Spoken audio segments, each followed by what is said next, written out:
This story starts in a school, where we find a girl lost in thought about her brother. Her moment of contemplation is suddenly interrupted when another girl bursts into the classroom, frantically calling for everyone's attention. She excitedly announces that she's just seen the cutest guy in the office. Apparently, he's a new transfer student and a third year. As soon as the girl from before hears this, she realizes it must be her brother. Before we dive deeper into the story, the girl narrates that her brother was thought to have died in a plane crash with their parents, but miraculously, he returned after 10 long years. When she saw her brother for the first time, she could hardly believe her eyes. Their grandpa had the same reaction upon seeing him alive. When her brother looked at her, she was startled, but he just smiled in response and asked if she was his sister Daeon. Suddenly, Daeon is yanked out of her flashback by a bunch of girls trying to bully her. These troublemakers demand that she hand over the gym uniform she's brought with her. Daeon tries to reason with them, pointing out that if she gives up her uniform, she won't have anything to wear. Blondezilla just snickers at this and then starts yelling at her. She's so loud that even the other girls in the classroom can't ignore the commotion she's causing for no good reason. Blondezilla finally crosses the line and smacks Daeon on the head, making it clear that she better hand over the uniform, or else she won't be nice to her anymore. While I wouldn't exactly call slapping someone on the head being nice, I guess no one is about to argue with this over-the-top Blondezilla. Even the other girls in the classroom just look away, not wanting to get involved or stop her from getting all high and mighty. It looks like Daeon has no choice but to face the humiliation and silently comply with the demand. The next scene takes us to third year class 2, where the entire class is being introduced to this new handsome fella, who has just transferred into this school. The teacher mentions that he's been living overseas for a long time and asks everyone to be friendly and help him settle in. All the girls in the class can't help but blush at how hot he is. Even the bullies in the room can't resist sneering, while the other students with average looks feel a pang of jealousy at the new guy's good looks. The teacher directs him to an empty seat at the back of the room, and he makes his way over, ready to get settled in his new spot.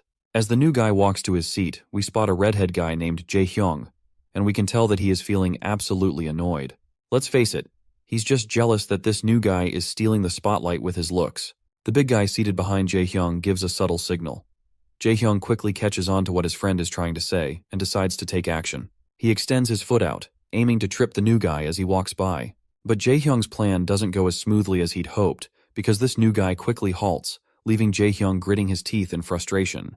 He had timed his foot extension perfectly, but it still didn't work at all. Meanwhile, the new guy, who goes by the name Jin by the way, just gives Jae-hyung a death glare for his pathetic attempt, though he does not say a word. The scene then flashes back to Jin's past, where we see a blonde guy advising Jin to avoid getting into fights once he returns to Korea. Jin lets out a sigh and responds that he's already aware of this much. The senior perks up to hear this, and curiously asks about how Jin knows. Jin then explains that he wouldn't enter any combat situation without having enough intel about his surroundings. Well, it looks like Jin's response isn't exactly what the senior was expecting to hear, because it sounds way too hardcore. But Jin continues, sharing his wisdom from years of experience. He explains that making a rash decision could cost him his life, and such a mistake would be a rookie move. This makes the senior even more uncomfortable.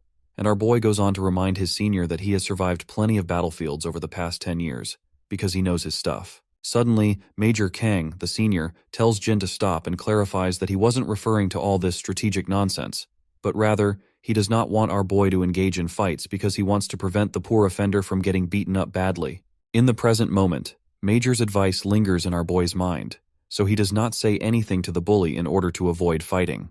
The teacher then notices Jin standing there idly and asks if everything's okay.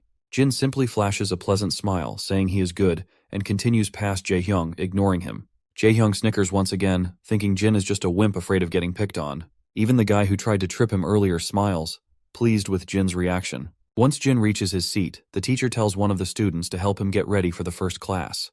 With that, the teacher leaves after wishing Jin a good time studying. The student sitting next to Jin quickly introduces himself as Youngchan Park, and our boy returns the gesture, introducing himself as Ijin Yu. Youngchan then nervously glances over his shoulder to make sure no one's watching, and leans in to whisper to our boy that he saw what Jae-hyung was trying to do. He explains that Jae-hyung Lee is a troublemaker, but there's also another bully to watch out for, which is Hyuk-jin Ju, who's just as bad. Jin takes a closer look at both of the troublemakers, while Youngchan further reveals that the next class is math. Jin thanks his new friend for the heads up, and Youngchan is relieved to see that our boy isn't just another bully. He tells our boy to feel free to ask him anything, and he'll do his best to help out. The math teacher arrives and instructs everyone to open their textbooks. He starts solving math problems on the board. Some students are busy taking notes, while others look utterly bored. Jin takes in the scene, noticing that Young-chan is diligently paying attention, while some students are dozing off or messing around on their smartphones. He also glances out the window and sees a group of students playing in the playground. Jin's mind drifts back to his days as a mercenary. He remembers the heavy rain, feeling utterly exhausted and battered. The chaos of his past life, the constant roar of guns and explosions, seems to have left a permanent mark on his mind. Yet, in the present moment, as he closes his eyes, there's no unpleasant noise. Everything feels unexpectedly peaceful and serene. As dawn approaches, students start heading home. Among them is Dayan, who spots her brother standing nearby. She's momentarily startled and asks if he's been waiting for her. He replies that yes, he was hoping to walk her home. However, he adds that if she has other plans, she's welcome to go on her own. Dayan quickly glances around and insists she has no other plans, but we can tell that she is still really anxious about walking with our boy. Jin then states that if she doesn't have anything pressing, they'll walk home together. Eventually, the girl agrees. Later on the street, the siblings walk side by side, both clearly feeling awkward. Jin tries to break the ice and asks if she's feeling awkward too. Dayan is startled to hear this and quickly insists she's not awkward at all. But Jin reassures her that it's okay, as he's feeling pretty awkward himself. Thankfully, this remark finally makes our girl relaxed a bit. Jin then reveals that he was only 9 at the time of the accident, so he doesn't remember much about his remaining family, including his sister. He points out that it must be pretty strange for her too, since she was only 7 and probably doesn't remember much either. Dayan stays silent, because this is in fact true. Just then, she suddenly hears some familiar voices around the corner, and her feet suddenly come to a halt. When Dayan looks at the source of the voice, she spots one of the girls who bullied her in class. She is apparently the friend of that blonde girl who slapped Dayan in the school today. The bully girl immediately notices Dayan and calls her out. Dayan breaks into a sweat, feeling uncertain about how she is going to handle the situation. One of the guys sitting with the bully girl asks who Dayan is. The bully girl reveals that Dayan is the girl Huijin dislikes, and Huijin is the same blonde girl who slapped her earlier. The bully girl also spots her brother walking along with Dayan and starts teasing her, asking if she's out with her boyfriend. She adds some colorful remarks, saying she didn't know bitches could date as well. Our girl quickly gets timid and frantically tries to reassure her that Jin is just her brother. Well, this comes as a surprise to the bully girl, who didn't know Dayan had a brother. After hearing the rude comments, Jin asks Dayan if this girl is a friend of hers. Dayan timidly agrees and admits they know each other from their homeroom. But the cocky girl doesn't let up, calling Dayan a bitch again and asks since when they became friends. Dayan trembles as the bully continues her rant. Jin then gives the girl a cold stare, one that's enough to freeze the hell itself. The guy sitting next to the bully girl doesn't appreciate Jin's sharp glare. He gets annoyed and warns Jin to watch himself if he doesn't want to get his ass yanked. Jin continues to glare, which only annoys the fatty more. The bully girl starts egging him on and provokes him to pick a fight with Jin. Eventually, the fatty's patience wears thin and he strides over to our boy, and Jin quickly shoves Dayan back and gets face to face with this stupid head. The fatty demands to know if Jin is trying to act tough in front of his sister.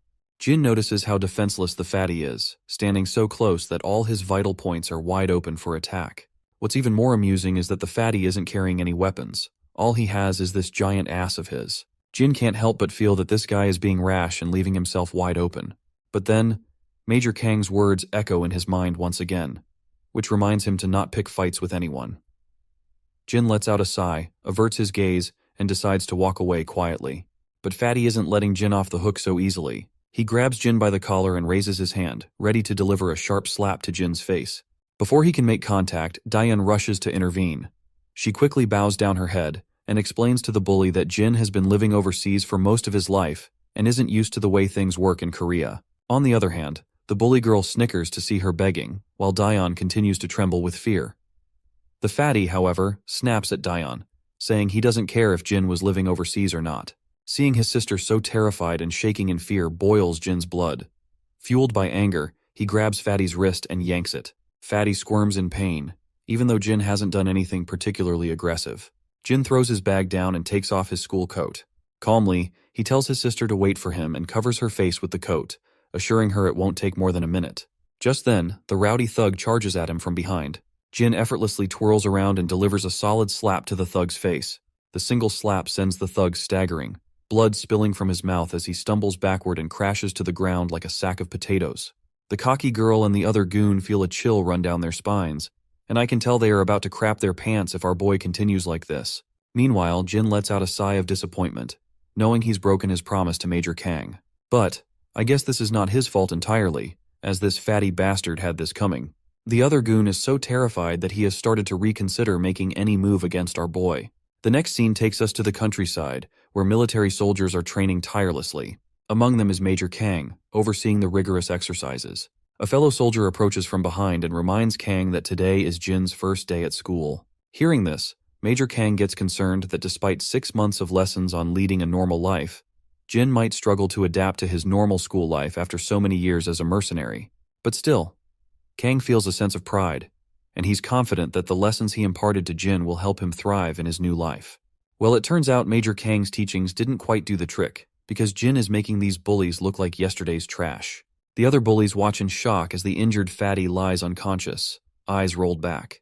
The bully girl and her sidekick are shaking with fear as Jin strides toward them. In a flash, Jin lunges and lands a devastating punch right in the gut of the other thug, sending him flying and crashing to the ground.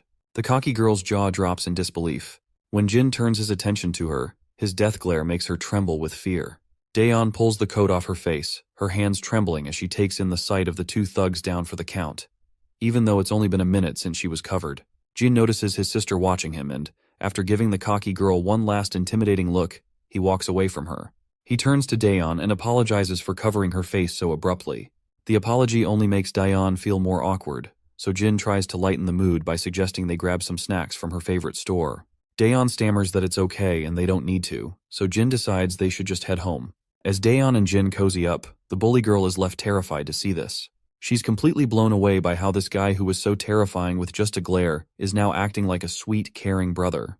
As the siblings walk off together, Daeon gives her one last friendly wave before they head out, leaving the bully girl standing there, face frozen in terror. As they walk home, Daeon asks Jin if he was the one who knocked out those 2 guys earlier. Jin confirms it, and this only makes her curious about her brother, since he doesn't seem like the type to pick fights. She then explains that in Korea, staring at people like he did can be considered rude and might lead to uncomfortable situations. Jin agrees, adding that meeting someone's gaze can be risky depending on who you're staring at, which is similar to where he's from. Confused, Daeon asks why he stared at those thugs earlier. Jin simply replies that he noticed she was scared and he wanted to protect his sister. Daeon is startled by these unexpected responses, and she simply bows her head down while blushing. An awkward silence falls between them as they continue walking. It looks like Daeon will need to get used to having a caring brother around to look out for her. When they get back to the apartment, we see Grandpa is a bundle of nerves. He frantically tells Jin to just chill and enjoy some fruit, but our boy insists on taking care of the dishes himself. Grandpa's not sure how to handle this, so he eventually lets Jin take over. As Jin washes up the dishes with a steady hand, Grandpa asks if the dinner was okay, admitting he's not exactly a master chef. Jin, keeping it casual, tells Grandpa not to sweat it. He says the food has been great and he's loved every meal. The old man looks visibly relieved to hear that Jin enjoyed the food. You can even see the glimmer of satisfaction on his face. Grandpa then turns to Daeon, asking if she liked the food as well. She nods and agrees. Next, Grandpa shifts gears and asks Jin about his first day of school, and he is curious to know if anything interesting happened.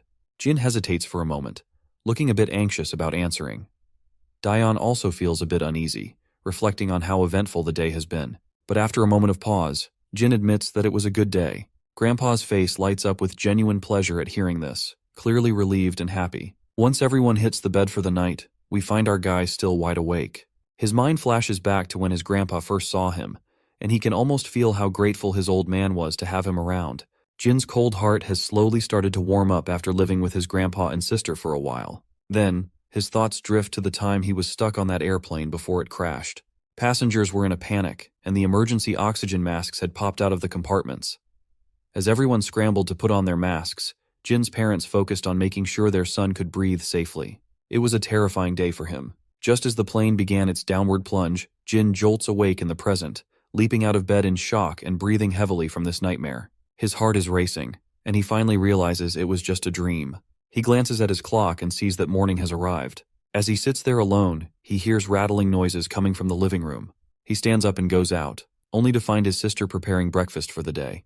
He looks around and asks where Grandpa went. She tells him that Grandpa left for work at dawn. She explains that Grandpa took time off to be home when Jin arrived, but now his paid holidays are over, so he's back to work. She also puts on her uniform, and once she's done, she decides to leave for the day. She tells Jin that breakfast is laid out on the table and reminds him to make sure he eats. With that, she heads out, and Jin glances back at the spread of food left for him. Back at school, we see the same bully girl and the blonde girl, Huijin. It turns out Huijin has discovered that the transfer student from yesterday is Daeyeon's brother. The bully girl anxiously confirms this. Her mind flashes back to their previous encounter with Jin, and she feels devastated remembering how he knocked out 2 of her friends with just 1 punch. Huijin tries to ask why the bully girl is so scared, but the bully girl remains frozen in fear, unable to speak. I have grown tired of calling her a bully girl, so let's just give her an appropriate name, and let's call her Chicken Shake from this point onward. Huijin continues to press Chicken Shake about what happened. Finally, Chicken Shake swallows her fear and says they should stop picking on Daeyeon from now on. The glare Jin gave her is still burned into her mind and she can't shake it off. Despite her fear, she tries to reassure herself that everything will be fine because Huijin and her brother are basically the top dogs, and everyone at school bows down to them. After a while, we see Daeyeon again. As usual, she gets brutally smacked on the head. When she turns around, she sees Huijin and Chicken Shake together, once again there to bully her. Daeyeon quickly asks what they both want now, to which Huijin tells her to come with her for a second. Our girl asks where they are going. The cocky blonde is clearly ticked off, and snaps at Daeyeon, telling her not to get too big for her boots and to follow orders if she doesn't want to get beaten down. She adds that having a brother isn't going to change a thing. A little while later, we find ourselves at the school's recycling station, where Daeyeon is getting absolutely pummeled by the cocky blonde. After a few solid kicks, the blonde tells Daeyeon to keep her head down. Daeyeon, trying to catch her breath, asks why she's getting beaten up in the first place. That's when Huijin reminds her about her brother. She tells Daeyeon that her brother doesn't have to act like a tough guy and warns her to explain to her brother to stop getting so full of himself. She further makes it clear that they won't be responsible for Daeyeon's brother anymore because he's in for one hell of a ride. Daeyeon, still clueless, asks if that means they're targeting her brother from now on. Huijin quickly confirms, reminding her that the 2 bullies our boy took down were friends of her brother. Since Daeyeon and her brother dared to mess with them, they're not going to get off easy. It's like poking a lion and expecting not to get mauled. Daeyeon's face goes absolutely pale upon hearing this. She yells at the 2 thugs, demanding to know what they're planning to do with her brother. But all she gets in response is a solid slap across the face for speaking out of turn. The slap leaves a bruise on her cheek, but the sting of the physical pain is nothing compared to the ache she feels knowing her brother is in serious trouble. Daeyeon clenches her jaw, steels herself, and bolts out of the recycling station, leaving the 2 thug women behind. The scene cuts back to 3rd year class 2. The atmosphere is thick with anxiety. Even the 2 average bullies in the class are unusually quiet. Everyone's on edge because the school's biggest bully is strolling into the classroom with his entourage, and it looks like the drama with Jin is about to kick off big time. But Jin just sits there cool as a cucumber. The 2 bullies who got knocked down yesterday are also strolling down with their boss. Behind them, the biggest bully of all, the top dog, looms large. Right on cue, Daeyeon bursts into the room like a tornado. She's panting heavily, her face is bruised, and her uniform is smeared with dirt. Jin abruptly stands up from his seat, and his eyes widening in shock as he takes in the sight of his sister's battered face and filthy uniform. The bully boss starts up with some banter, teasing how Jin's sister is worried sick about her brother. He points out how his own sister, Huijin, all she does is whine and nag at him to do things for her. Huijin also strolls into the scene, and reminds her brother that she will only feel sorry when her brother actually gets his ass handed to him by someone. Meanwhile, Jin is left visibly petrified seeing his sister so bruised up. But before we can see his reaction, the scene cuts back a little to the past, when students were just starting to gather in the classroom early in the morning. We see the terrified face of Youngchan taking hits to the head from 2 rowdy individuals, who are using his face for target practice. Jae-hyung is feeling pretty cocky about his direct headshot, and brags to his friend about it. Hyokjin then gets ticked off, and demands this nearby student to hand over his eraser. Once the timid student offers his eraser, Hyokjin quickly takes it. He swings his hand with all his might, and delivers a precise headshot to Youngchan. He breaks into a happy dance after landing the perfect hit, but Jae-hyung tries to downplay it, saying this was just a lucky shot.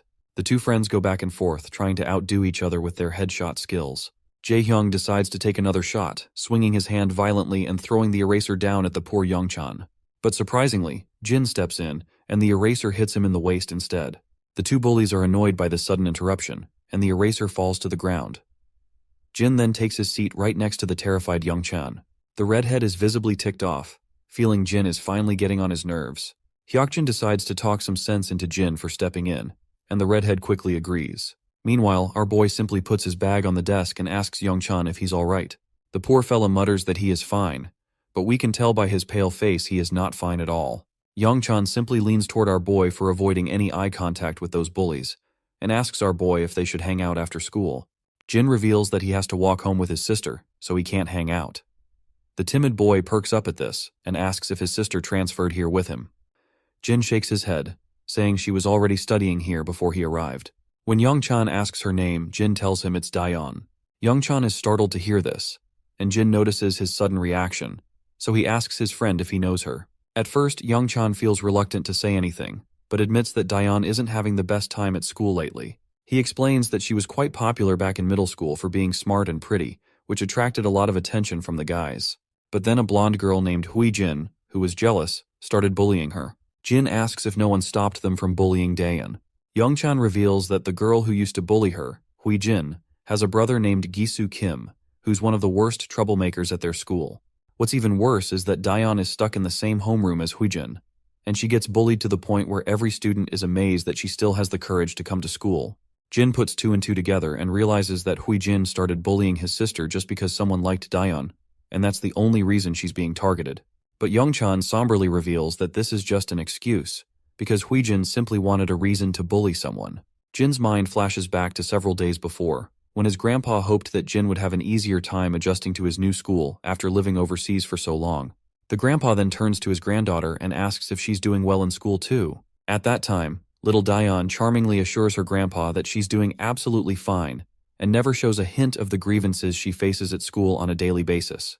Her grandpa praises her, noting that Daeon is always a brilliant student, and even her teachers speak highly of her. In the present moment, Jin realizes that his sister was just putting on a brave face and hiding her struggles to keep their grandfather from worrying. Then, one of the rowdy bullies kicks the door open, and the entire gang of school bullies saunters into the classroom.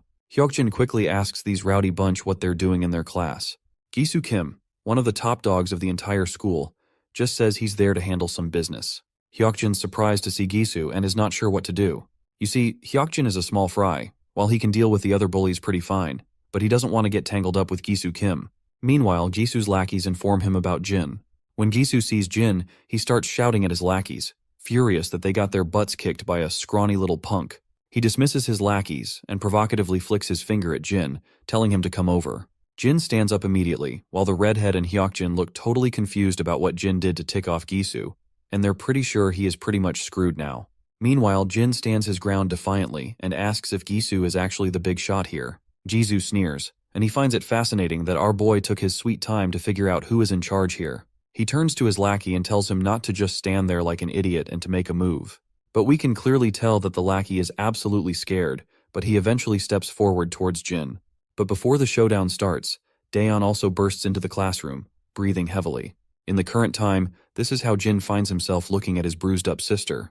Tears well up in Daeon's eyes as she starts apologizing to Jin for putting him into trouble. Meanwhile, Hui Jin scoffs after seeing those tears and calls her the biggest drama queen ever. Jin, however, tells his sister she has nothing to apologize for. Before she can say another word, he loses it and slaps this lackey across the face with such force that he hits the ground, knocked out cold. The other bullies, who already know how hard Jin can hit, start to tremble. With one lackey down, Jin turns to his sister and says that these bullies are the ones who should be apologizing.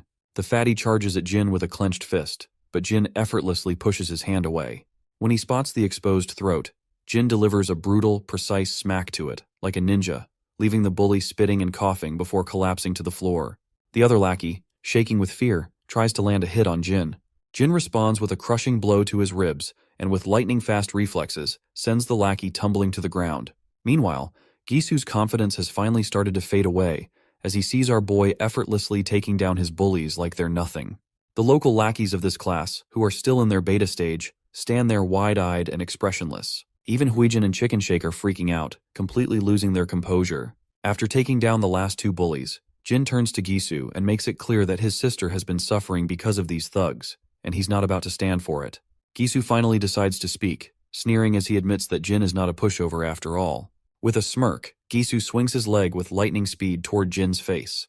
But Jin effortlessly blocks the kick, leaving Gisu absolutely stunned, because he did not expect our boy to react so fast. Nonetheless, Gisu quickly swings his other leg, which is also blocked by Jin quite easily. Jin seizes Gisu's leg, pulls him closer, and delivers a brutal punch to his face. The punch sends blood spraying everywhere as Gisu crashes to the ground like a rag doll. His nose and mouth are bleeding, and he looks up in horror at Jin, who towers above him like a goddamn Death Reaper. Without hesitation, Jin swings his leg again, striking the bastard in the face with a powerful kick that sends more blood splattering. The guy, who was once cocky and full of himself, finally hits the ground, defeated and humiliated. The entire class falls silent, eyes wide in shock as they watch Jin take down one of the biggest bullies in one fell swoop. The two beta bullies are slack-jawed as well, unable to believe that our boy just took down a major player like Gisu so effortlessly. The girls are equally horrified, with the blonde especially stunned, unable to fathom if Jin is really this formidable. Jin starts walking towards Huijin, who is feeling terrified because she does not want to get slapped and face the same brutal treatment. But before anything else can happen, Diane rushes to stop her brother, pleading with him not to do anything anymore. Jin reminds her that Huijin and her crew have been bullying her for a long time, and he also knows that she was targeted by them yesterday as well. Diane's face falls as she realizes her brother has uncovered the truth, and she bows her head in silence. She then suddenly realizes that Jin is fighting for her sake, so she quickly forces a smile, telling her brother that she's fine and he should stop. Her brother hesitates at first, but eventually agrees, deciding to walk her to class. As they leave, the students in the room erupt into murmurs, unable to believe that Gisu, the top dog, was taken down by a single boy. Even the beta bullies admit that Jin is hardcore, and they are feeling a wave of relief that they didn't try to take him on earlier.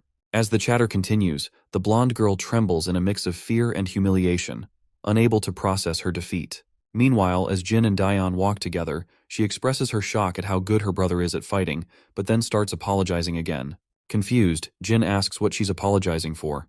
Daeon explains that it was her fault he got dragged into this mess. She feels responsible for the fights he had to endure, both yesterday and today. Jin gives Diane a reassuring smile, telling her she doesn't need to apologize for anything, because this is what families are for, to protect each other. He then begins to explain that back where he used to live, everyone only looked out for themselves. They didn't care what happened to others as long as they weren't the ones suffering. But even those people would act differently when their own families were involved. That is when the scene cuts down into the memory lane, to a chaotic battlefield, with smoke and explosions tearing through the area. Gunfire and bombardments echo from both sides. In the middle of the madness, we see a younger Jin, caught in the mayhem. Among the carnage, he spots one of the opposing soldiers desperately trying to save his little daughter, shielding her from a man who is holding his gun right over their faces. Even in the middle of the violence, the sight of that soldier risking everything for his child left a deep impression on Jin. It made him question what family truly meant and why it was so important. In the current moment, Diane points out that he barely remembers her, so why is he still going out of his way to help? The boy agrees, admitting it's true he doesn't remember her, but insists that doesn't change the fact that they're family. The girl just stands there in silence, but just as our boy's words sink inside her mind, she starts to feel a bit embarrassed. She quickly tells him she's fine and that he should head back to his class. She points out that they're already at her homeroom, so she waves a final goodbye and vanishes, leaving the boy with a faint smile on his face. Back in his room, Jin is still the hot topic of conversation, and he's feeling a bit awkward with all the attention he is getting. The beta bullies then flash him a thumbs up, cheerfully asking what kind of lessons he got overseas because he took those noobs down like they were yesterday's leftovers. They keep showering him with praise, but the boy just sinks into his seat, looking a bit overwhelmed. Even his friend Young-chun chimes in, saying he was actually pretty awesome, which brings a subtle smile to Jin's face. Meanwhile, we shift to the defeated goons, who are feeling pretty anxious after their embarrassing loss. Their boss, in particular, is still fuming, grumbling that there's something different about our boy, because he doesn't fight like your average third-rate thug. His sister tries to cheer him up, reminding him to stop sulking and pointing out that their loss was just a fluke, and Jin just caught them off guard, so she suggests they should try to catch him later. But the bullies stay silent, because they've learned the hard way that our boy is a powerhouse not to be messed with. Still, the blondie reminds her that he's just one guy, and they shouldn't let some dude take us down like this. Her brother finally shuts her up, telling her if she's itching for a fight, she can go take on the boy herself if she thinks it's so easy. Of course, Huijin doesn't like the way her brother's talking to her, so she snaps back that he shouldn't take his frustration out on her just because he got his butt handed to him by some random guy. Her brother is absolutely furious, and it's clear Huijin's words hit him hard. He is seething in anger because we all know that she is speaking some uncomfortable truth. Huijin glares at him one last time, her eyes welling up with tears from the frustration of seeing her brother act like this. Quietly, she turns around and slams the door behind her as she leaves. As she stomps down the corridor, Chicken Shake catches up with her from behind. Meanwhile, Blondie is absolutely fuming. It's incredibly frustrating for her that all those bullies couldn't handle just one guy. She slams the door open as she storms into the classroom, and when she sees Daeon sitting in the classroom, she asks our girl that she must be feeling pretty lucky to have a brother now. She reminds her how she now can go to school without a care in the world, and can just run to her big brother if she gets into trouble. Daeon doesn't say a word in response, which only makes Huijin more annoyed. She thinks Daeon is giving her the cold shoulder just because she has her brother around. She grits her teeth in frustration and makes it clear that she won't let Daeon do whatever she wants just because she has a brother. As dusk starts to settle, students begin heading home, and among the crowd is our girl, looking pretty dejected. She's lost in thought, recalling the scene where her brother stood up for her and fought those thugs. She remembers him saying they're a family, and wonders if this means she can finally go to school without worrying about getting bullied. Her mind drifts back to her miserable days under Huijin's rule, where she was constantly bossed around and obeyed every command like a faithful dog. Whenever she tried to speak up for herself, she'd get slapped down. Suddenly, her brother appears behind her and asks if something's bothering her. She is startled by this sudden call, but our boy reminds her that he'd called her a few times already. But she did not respond. The sister quickly says sorry, explaining she didn't hear him, and then asks if he was waiting for her again. The boy nods, saying he was because he still doesn't know his way back home. So, they start walking together, talking about how they should grab some groceries on the way, since Grandpa always gets super hungry when he's home late. As they walk side by side, that rowdy bitch stands behind them. She's looking utterly mad and just can't handle seeing the smile on our girl's face. This bitch is biding her time, waiting for the perfect moment to make Daeon forget how to smile. In the next scene, we see our duo is shopping around the store. The girl seems to be having a tough time choosing what to get, while people around the store are looking at our duo. Girls in the store can't seem to take their eyes off our boy, and Daeon can't help but notice how much attention he's drawing from the ladies. She knew he was popular at school, but it seems he stands out even outside of it. Out of curiosity, Daeon finally asks her brother if he's ever had a girlfriend back when he was overseas. The sudden question takes him by surprise, and he looks like he's never even heard of the term girlfriend before. Seeing his confusion, Daeon clarifies, saying she means a girl he might be dating. He simply replies that he hasn't had any, which prompts his sister to suggest that he should consider having a girlfriend, especially since he's always attracting girls like a magnet wherever he goes. The boy stays silent for a moment before saying that he's always been too busy to have time for a girlfriend. Daeon understands where he's coming from, especially since he's been busy adjusting to a new country. That's when the boy turns the question back on her, asking if she's ever had a boyfriend. The question catches her off guard, and she quickly replies that she hasn't had one either. When he asks why not, she just says she's been busy as well. When they finally get home, we see our boy has been gifted a Samsung Galaxy phone by his grandpa. He's a bit disappointed because he wanted an iPhone instead. Grandpa quickly educates his grandson that iPhones have lousy battery life, so it's better to use a Samsung instead, especially since all the kids nowadays have iPhones. It's kind of a funny jab, suggesting that having a Samsung might actually make him stand out. Daeon, on the other hand, is pretty excited because she wanted a Galaxy phone for herself, and she can tell it's the latest model. The boy starts playing around with the phone, while Grandpa reveals that he's already saved Daeon's and his own number in it. Daeon is surprised to find out that Grandpa saved the phone numbers himself since she usually helps with stuff like that. Grandpa quickly clears it up, saying he got some help from the salesperson. He adds with a grin that he's heard how the younger crowd loves to unbox new things themselves, so he hoped our boy wouldn't mind that he opened the box to save their numbers. In response, Jin quickly says he's totally fine with it. Grandpa then apologizes to Daeon, saying the store only had one of those phones, so he couldn't get one for her too. Daeon reassures him it's no big deal, and they end up having a great dinner, chatting and enjoying their family time. Later that night, the boy is still playing around with his new phone, and he is really digging into the Galaxy experience. He starts to think maybe Samsung phones aren't so bad after all, and could be even better than iPhones. The scene cuts to Major Kang, who's busy working at his computer when his phone rings. He picks it up and sees it's Jin, who lets his senior know that he's got a new phone and this is his new number from now on. The senior is a bit surprised by this news, and even the junior standing behind him asks if Major Kang didn't already give Jin a phone. Major Kang confirms that he did. That's when the senior gets tomato red with anger, pointing out that he had given Jin the most expensive iPhone they had, so he is kind of furious that Jin has changed his phone already. The next morning arrives, and Jin comes out of a cozy shower and notices his sister rushing out in her uniform. Before she leaves, Jin asks why she's heading out so early. She tells him she's actually running late and bolts out without wasting any time. She also reminds him that dinner is already set up, so all he has to do is put the dishes in the sink. As she's rushing down the street, she glances at her phone and is relieved to see that she'll make it on time. She had gotten delayed because she wanted to make a delicious soup for Grandpa, and seeing him smile after eating it made it all worth it. She's just happy to do something nice for him. Her moment of happiness is abruptly cut short when she gets a solid kick to her ribs and crashes to the ground. Standing over her are 3 girls, all decked out in hoodies and masks to hide their identities. The one at the front tells Daeon to watch where she's running and accuses her of nearly breaking her ankle. It's clear these girls are just looking for trouble and making excuses to pick a fight. They demand that Daeon apologize for her so-called blunder. The poor girl quickly nods and says she's really sorry. But the rowdy leader isn't satisfied and slaps Daeon across the face and insists she apologize like a whimpering dog. That's when one of the girls with a ponytail suggests they all head to a karaoke spot to blow off some steam. Another girl quickly agrees, saying that they definitely need to relax and have some fun. The ponytail girl crouches down to meet Daeon at eye level.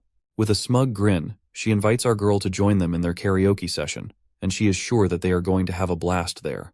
The second Daeon hears that voice, she instantly recognizes that this is Huijin Kim, and she is definitely here to make our girl's life miserable. Before she knows it, they're all at a dingy karaoke place. The manager, catching sight of these shady-looking girls, can't help but feel uneasy. A while later, we see the manager again, who is pacing nervously toward the room where those girls had their karaoke session. He mutters to himself about how rowdy kids have gotten these days, and wonders what kind of mess those ladies might have left behind, because in their entire karaoke session, all he heard was loud screaming noises. The manager turns the lever and opens the door, only to find Daeon sprawled on the floor, clearly beaten up. Thankfully, she's conscious, and starts to slowly get up. She fumbles with her things, her hands shaking as she gathers her stuff. The manager is utterly confused to see this unexpected sight and decides to call an ambulance, but Daeon flatly refuses and stumbles out the door. Meanwhile, back in the classroom, the teacher is taking attendance and notices that Daeon is still missing. When the students confirm she's not there, everyone is confused since Daeon wouldn't just skip school without letting anyone know. In the background, Huijin Kim is smirking, clearly pleased with herself. Chicken Shake turns to her friend and asks if she thinks Daeon will be okay. In response, Huijin simply tells her friend not to panic. She reminds her that Daeon missing school has nothing to do with them. Chicken Shake nervously agrees, playing along and affirming that it's indeed true and has nothing to do with them. Finally, the school bell rings, signaling the end of the day. As usual, the boy waits outside for his sister, but he can't seem to spot her in the crowd of students. The crowd begins to thin out, and soon there's hardly anyone around, but his sister is still nowhere in sight. He waits for a bit, then pulls out his phone and tries calling her, wondering if she might have gone home already. Meanwhile, she's already back home, and her phone rings endlessly as her brother keeps calling, but she doesn't bother to answer and lets it ring. Eventually, the boy heads back home. His eyes immediately spot the sneakers she wears sitting over the doorstep. He pulls off his bag from over his shoulder and goes to her door, giving it a gentle knock and asking if she's inside. The girl quickly responds, and the brother feels a wave of relief knowing she's indeed there. Daeon quickly asks if Jin waited outside the school today too. Jin no Diaz and mentions that he even tried calling her, but she didn't answer. The girl apologizes heartily, saying she must have been asleep. Jin picks up on the odd tone in her voice and asks if he can come in for a second. Daeon quickly comes up with an excuse, saying she's in bed because she's not feeling well. Worried, Jin asks if it's something serious. She reassures him that it's just a slight fever and that she'll be fine after some rest. Jin tells her to call him if she needs anything and decides to head out, planning to grab some medicine for her. But Jin suddenly stops at the door and notices that her sneakers are stained with blood. It doesn't take him long to realize something serious must have happened, since blood on her shoes isn't something you see every day. Once he pieces it together, he grabs the first aid kit and heads into her room to tend to her injuries. She winces as he applies bandages to her bruised face. It seems Jin still doesn't know the full story.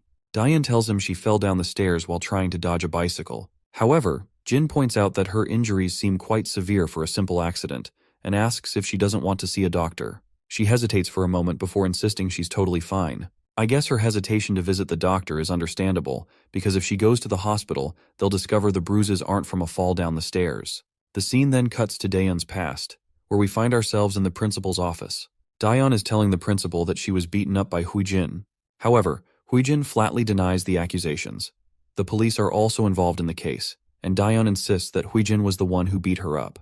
She explains that Huijin was wearing a mask and hat, but she recognized her voice and is certain it was her. Besides, Huijin has a history of bullying her at school. But then Huijin, with a sly smirk, asks how Daeon can accuse her when she didn't even see her face. The principal questions Daeon if she saw the face of the person who assaulted her. Daeon responds once again that the assailant's face was covered, but she's sure it was Huijin. At this point, Huijin's mother bursts with anger, She angrily accuses Daeun of calling the police and treating her daughter like a criminal over a ridiculous accusation. The principal tries to calm the furious mother down, but she refuses to listen and makes it clear that she won't calm down. Meanwhile, Huijin's confidence crumbles as she realizes that no one seems to believe her, despite her certainty that Huijin was the culprit.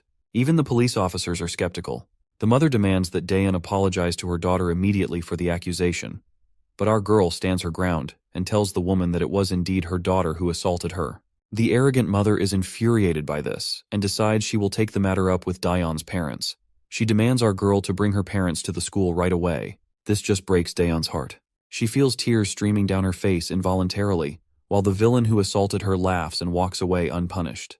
In the present, she feels trapped in the same situation she faced in the past. She believes that raising her voice without solid proof is futile and is determined not to offend her grandfather, who has always been a supportive figure for her. Suddenly, Jin notices her tense expression and puts his hand on her forehead, asking if she's really okay. The girl responds, albeit weakly, that she's fine.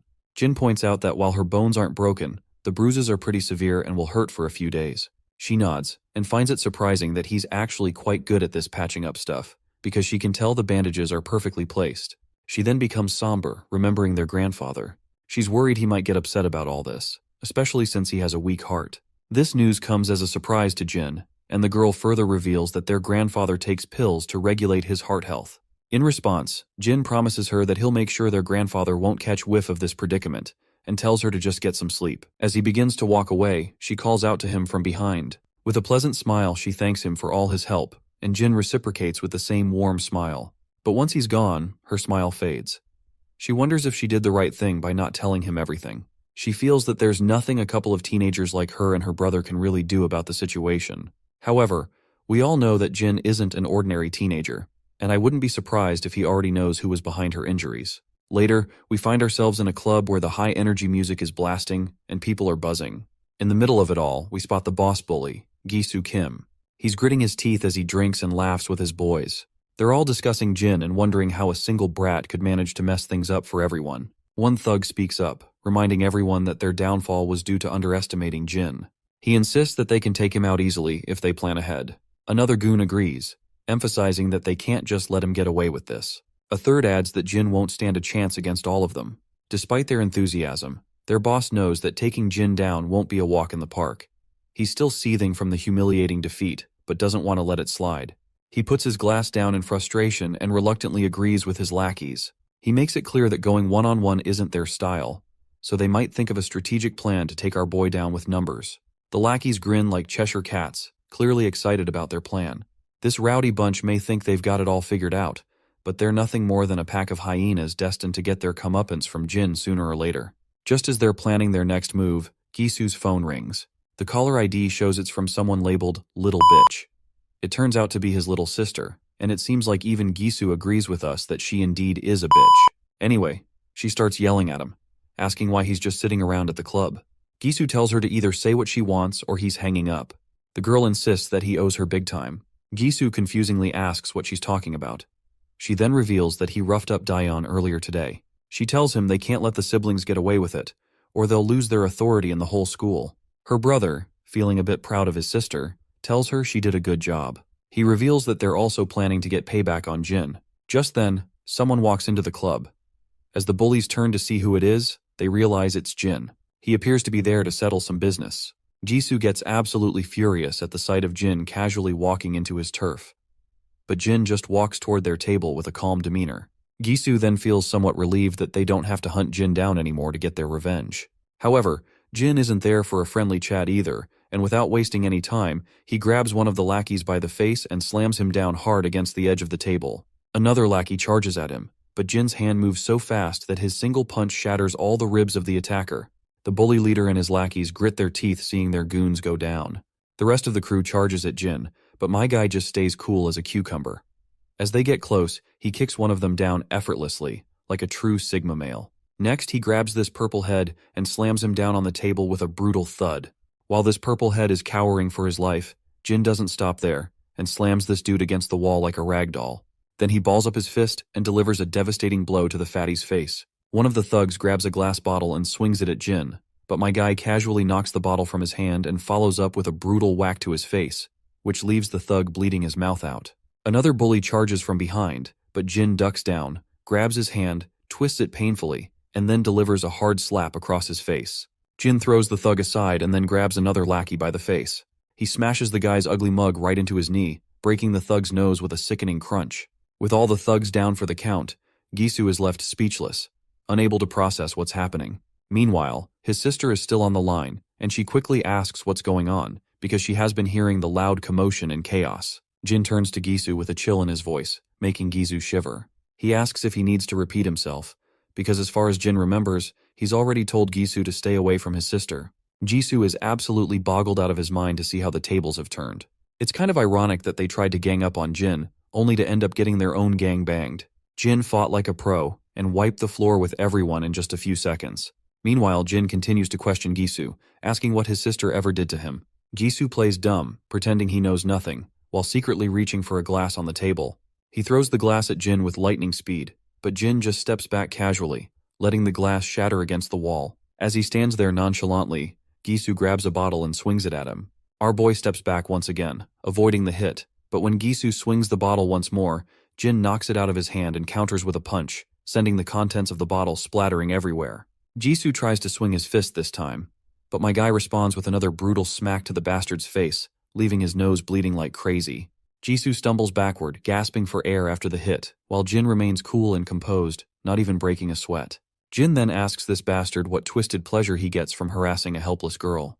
In a desperate move, Gisu grabs a bottle, shatters it, and aims the sharp pieces at Jin's chest. But our boy shows no fear, and he quickly slaps Gisu's hand hard, making the bottle drop. Then he grabs Gisu by the throat and squeezes, causing him to struggle for breath. Gisu's feet trip over themselves as he struggles helplessly, and Jin forcefully drives him to the ground. The bastard writhes and squirms, desperately trying to break free from Jin's iron grip, but my guy doesn't let up. His hand pressed firmly on Gisu's throat, ensuring the once cocky bully knows exactly who's in control now. Jin then leans in and asks Gisu what he should do with him. Gisu, barely clinging to consciousness after the brutal beating, can't muster a response. Jin delivers his final warning, making it clear this is the last time he'll spare him. He warns him to stay away from his sister and to keep Huijin, who is Gisu's sister, in check as well. He emphasizes that if he hears even a rumor about Gisu or Huijin bothering his sister again, he'll be back to finish what he started. To drive his point home, Jin tightens his grip on the bastard's throat even further, pushing him to the brink of unconsciousness. The bully is now desperate and on the edge, starts squirming and apologizing profusely. After that, Jin finally releases his grip, leaving Gisu gasping for air and coughing violently as Jin walks away. As Jin walks out of the club, the staff inside exchange nervous glances, unsure of what just went down. Meanwhile, Huijin and her friend Chicken Shake are strolling down the street. Huijin has got a bad vibe and starts worrying that her brother might be in trouble. When they reach the club, they hear footsteps coming up the stairs, and it's Jin, casually making his exit. Huijin is caught off guard and isn't sure what to do. She shouts for Jin to stop, thinking she can still play it cool because no one can pin the blame of what she did to Daeon. But Jin doesn't even slow down. Huijin, now really nervous, starts backing away, trips, and falls hard on her butt. While she's rubbing her sore shoulder, Jin's phone rings. He checks it and sees it's his grandpa calling. After a quick chat, he simply turns around and just heads home quietly, leaving them curious about what he is even thinking. When Huijin enters the clubroom, the scene is a mess. Her brother and his lackeys are all battered and bruised. She immediately starts shouting at him, demanding to know how he got whooped by Jin again. But her brother, too exhausted to argue, cuts her off and tells her to stay the hell away from Daeon from now on. Huijin, not grasping the seriousness of the situation, keeps pushing back, asking what the hell he's talking about. Her brother, visibly frustrated, finally loses it. He grits his teeth and yells at her to leave our boy's sister the fuck alone. But Huijin doesn't back down and keeps shouting, questioning why he's so afraid of that bastard. That's the breaking point, and her brother snaps with his eyes blazing with anger. He makes it crystal clear that if she doesn't steer clear of Daeon, he'll make sure to mess her up himself. Yikes, these siblings have a seriously twisted way of dealing with each other. It's wild how casually they talk about screwing each other over. Huijin is shaken by her brother's outburst, and she begins to tear up. We're back with our boy, who spots the grandfather once again. They sit down on a bench in the park. First off, Grandpa apologizes for pulling our boy away while he was having fun with his friends, but our boy says it's all good. The old man then gets a bit sad, mentioning that Daeon got injured, and our boy was the one who treated his injuries. Our boy confirms it, and the old man explains that her injuries are pretty serious, but she refuses to go to the hospital. He shares how tough it's been raising Dayan on his own. He never really knew how to raise a young girl and was always working hard to put food on the table, and he is just grateful she's come this far on her own. Grandpa reflects on all those years and says that looking back, Dayan has given him so much more than he's ever been able to give her. He lost everything in that accident, and Dayan was the only thing that kept him going after the plane crash took everything away from him. It breaks his heart to see her so hurt and not even tell him the real reason behind it. He wonders if she thinks he's too old to understand.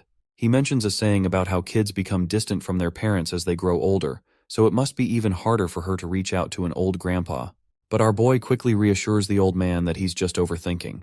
He points out that it's clear how much Grandpa loves Dayan, and he's sure Dayan loves him just as much. He tells Grandpa to stop worrying so much and promises that he'll look out for her at school. Hearing this, the old man is finally a bit relieved and genuinely happy that Dayan has a brother-like figure in her life. The next scene shifts to Omnia Medical Examination Center. Inside, we see Gisu with his injuries finally patched up.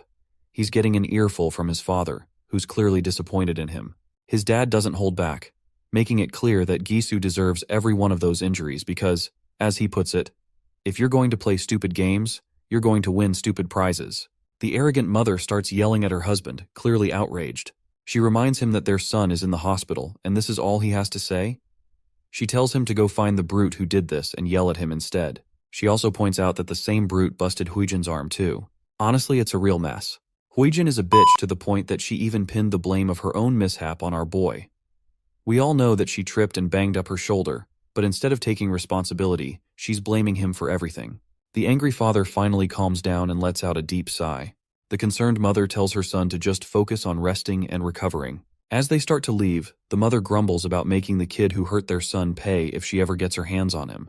Once they're gone, Gisu finally asks his sister why she had to tell their parents everything. He explains that by doing so, she's just made things worse for him. He feels humiliated that people will think he ran to their parents like a whining brat after getting beaten up. His sister then asks how she was supposed to hide the fact that her brother was in the hospital and that her arm was broken. Gisu gets pretty ticked off and demands to know if Jin was the one who did this to her arm. She remembers how she tripped and fell, but she doesn't mention that to him. Instead, she just says that Jin was responsible. It's messed up how she's shifting the blame so shamelessly. She then quickly stands up and tells him to just stay here and get better. She says she'll make sure they realize once and for all who they're dealing with. Jisoo sits there, unsure if they should mess with our boy again. Meanwhile, we're back with their parents. The woman reveals that she's just spoken to Mr. Cha, but her husband asks why she's complicating things and tells her to let the school handle it. The woman responds that it's Saturday already, and she doesn't want to sit back and twiddle her thumbs waiting for them. She starts yelling, pointing out that the school won't deliver real justice for what was done to their kids, and they'll likely only settle for a suspension or expulsion at best. The husband continues to argue, saying she has no business going to Mr. Cha to handle this personally. The woman reveals that she already knows Mr. Cha and that he's been handling his dirty work for years. Meanwhile, Huijin is eavesdropping and feeling pretty smug about her mother contacting Mr. Cha. She knows that Mr. Cha is the scary gangster who works for her father, and she's sure this will put an end to those troublemakers once and for all. The scene shifts to a rundown place where a man is fidgeting with his lighter, clearly on edge. Two goons walk by, looking pretty disappointed. They grumble about being ordered by their boss to handle some teenage drama, and none of them are thrilled about it. Even the boss himself isn't thrilled about dealing with this kid's squabble.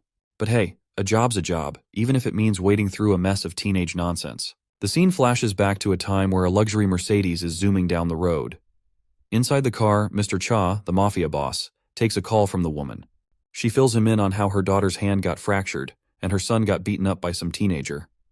She's insisting that he needs to handle it. Cutting back to the present, Mr. Cha is puffing out smoke from his cigarette, clearly fuming. He's beyond frustrated that he has to deal with this kind of nonsense as well. The scene transitions back to the quarters, where our boy is sitting before his computer, still lost in thought about his encounter with the Gisu. He's wondering if these guys are really going to let it go. Suddenly, the doorbell rings. He hears his grandpa arguing with someone at the door. It turns out that the people at their doorstep want to see Jin. The intimidating man outside claims they just want to talk to Jin for a bit. Grandpa, concerned about the late hour, questions what could be so urgent. Our boy steps out of his room, telling his grandpa that he'll be back soon after he hears what they want. Despite Grandpa's reluctance and even his sister's protests, Jin flashes a pleasant smile. He reassures them that he knows these guys and that it's just a quick chat, nothing to worry about. With that, our boy leaves his concerned grandpa behind. The goons take him to an abandoned construction site, and he wonders who they might be taking him to meet. When they finally arrive, the lackeys report to their boss that they've brought the guy in question. The boss remains silent, puffing on his cigarette. The bald lackey reveals that the kid caught on quickly, didn't make a fuss, and just came along. The boss, a bit surprised and pleased, decides to make it quick. He snaps his fingers, and the lackeys immediately grab their iron bats. One lackey tells his friend to hold our boy's arm, as he'll be the one to dish out the beating. Meanwhile, the boss sighs and decides to text the mother, letting her know that he's taken care of the job. While the boss scrolls through his phone looking for that mother's number, the lackeys ask him why our boy had to mess with the kids of Kim family. As soon as our boy hears the mention of kids, he realizes this must be about Gisu Kim. The boss, feeling frustrated and annoyed, pauses his scrolling, deciding he shouldn't call her while our boy is present. However, he looks over at our boy and is intrigued by how unfazed and emotionless he appears. Just as the lackeys charge at him, Jin suddenly uses his ninja-like speed. He grabs the bald lackey's hand before he can swing at him and pushes the man toward him, delivering a brutal shoulder smash right to the lackey's face. The boss watches this with his wide-eyed eyes, as he witnesses this flawless execution of the move. Meanwhile, the other lackey, bat in hand, swings at our boy. He ducks, letting the bat swoosh harmlessly over his head. But the lackey tries another swing, but our boy charges at the bat as if it's no big deal, leaving the mafia boss utterly bewildered. With lightning speed, our boy locks the baseball bat in his arm and delivers a brutal punch right under the lackey's chin. Not stopping there, he follows up with a devastating blow to the lackey's chest. Then, with a fierce grip, he grabs the lackey by the neck and throws him down onto the bricks below. The boss watches in shock, clearly impressed and flabbergasted by the sheer skill and audacity of our boy's moves. The bald lackey grabs our boy from behind, threatening him with death. But our boy quickly jabs his shoulder into the lackey's ribs, and then delivers a solid shoulder smash to his face, sending him crashing to the ground. Mr. Cha realizes that this kid is no average teenager, because his combat skills are exceptional. He finally decides to step in himself. As he strolls forward, he scratches his head, snickering and commenting that he never thought he'd be fighting teenagers at his age. Meanwhile, our boy can tell that even though this man is a mafia boss, he still is a weak sauce, because my guy can clearly spot all of the weak spots of this man. As the boss swings a powerful fist at him, Jin effortlessly sidesteps it. The boss then starts a barrage of punches, but our boy dodges each one with ease, making it look like a walk in the park. As they continue their back and forth, our boy quickly sidesteps, but another punch comes straight at him. He blocks the hit, though the heavy force makes him skid backward. The mafia boss sneers, impressed that he managed to block that one as well. Meanwhile, Jin checks his wrist where he took the punch and his hand winces from the aching pain. He realizes that the mafia boss predicted his movements and delivered the punch with precision. On the other hand, the mafia boss's curiosity has finally peaked, and he asks Jin who he really is. Jin casually replies that he's just a high school student. The boss isn't buying it. In his mind, he figures this kid must have some serious skill and experience to fight like this. Jin takes his stance. With a grin, the boss says he's up for sparring further, and balls up his fist to deliver a blow to our boy. Our boy quickly deflects an incoming punch and tries to throw one of his own, but the mafia boss sidesteps it effortlessly. The boss then attempts to attack, but our boy grabs his hand and swings a punch towards his gut. The mafia boss reacts again, causing our boy to end up landing a hit right to his face instead. Mr. Cha is absolutely annoyed after taking that hit right over his face and tries to swing another punch at our boy. Once again, our boy deflects the attack and, locking eyes with his opponent, delivers a brutal blow to his face. He follows this up with a series of powerful punches, knocking Mr. Cha to the ground, leaving him feeling utterly humiliated by a teenager. It's surprising to see a mafia boss who relies more on his fists than on guns. Anyway, once Mr. Cha is defeated, he grins, noticing that our boy doesn't seem rattled at all by the fight.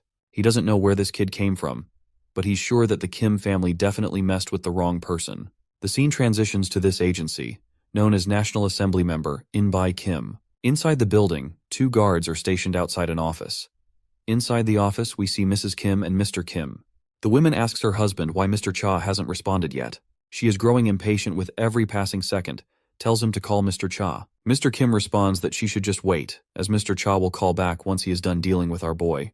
On the other hand, we also see their daughter, who lets out a sigh, and just then, the telephone begins to beep. The impatient lady quickly tells her husband to put the call on speaker so she can hear the news herself.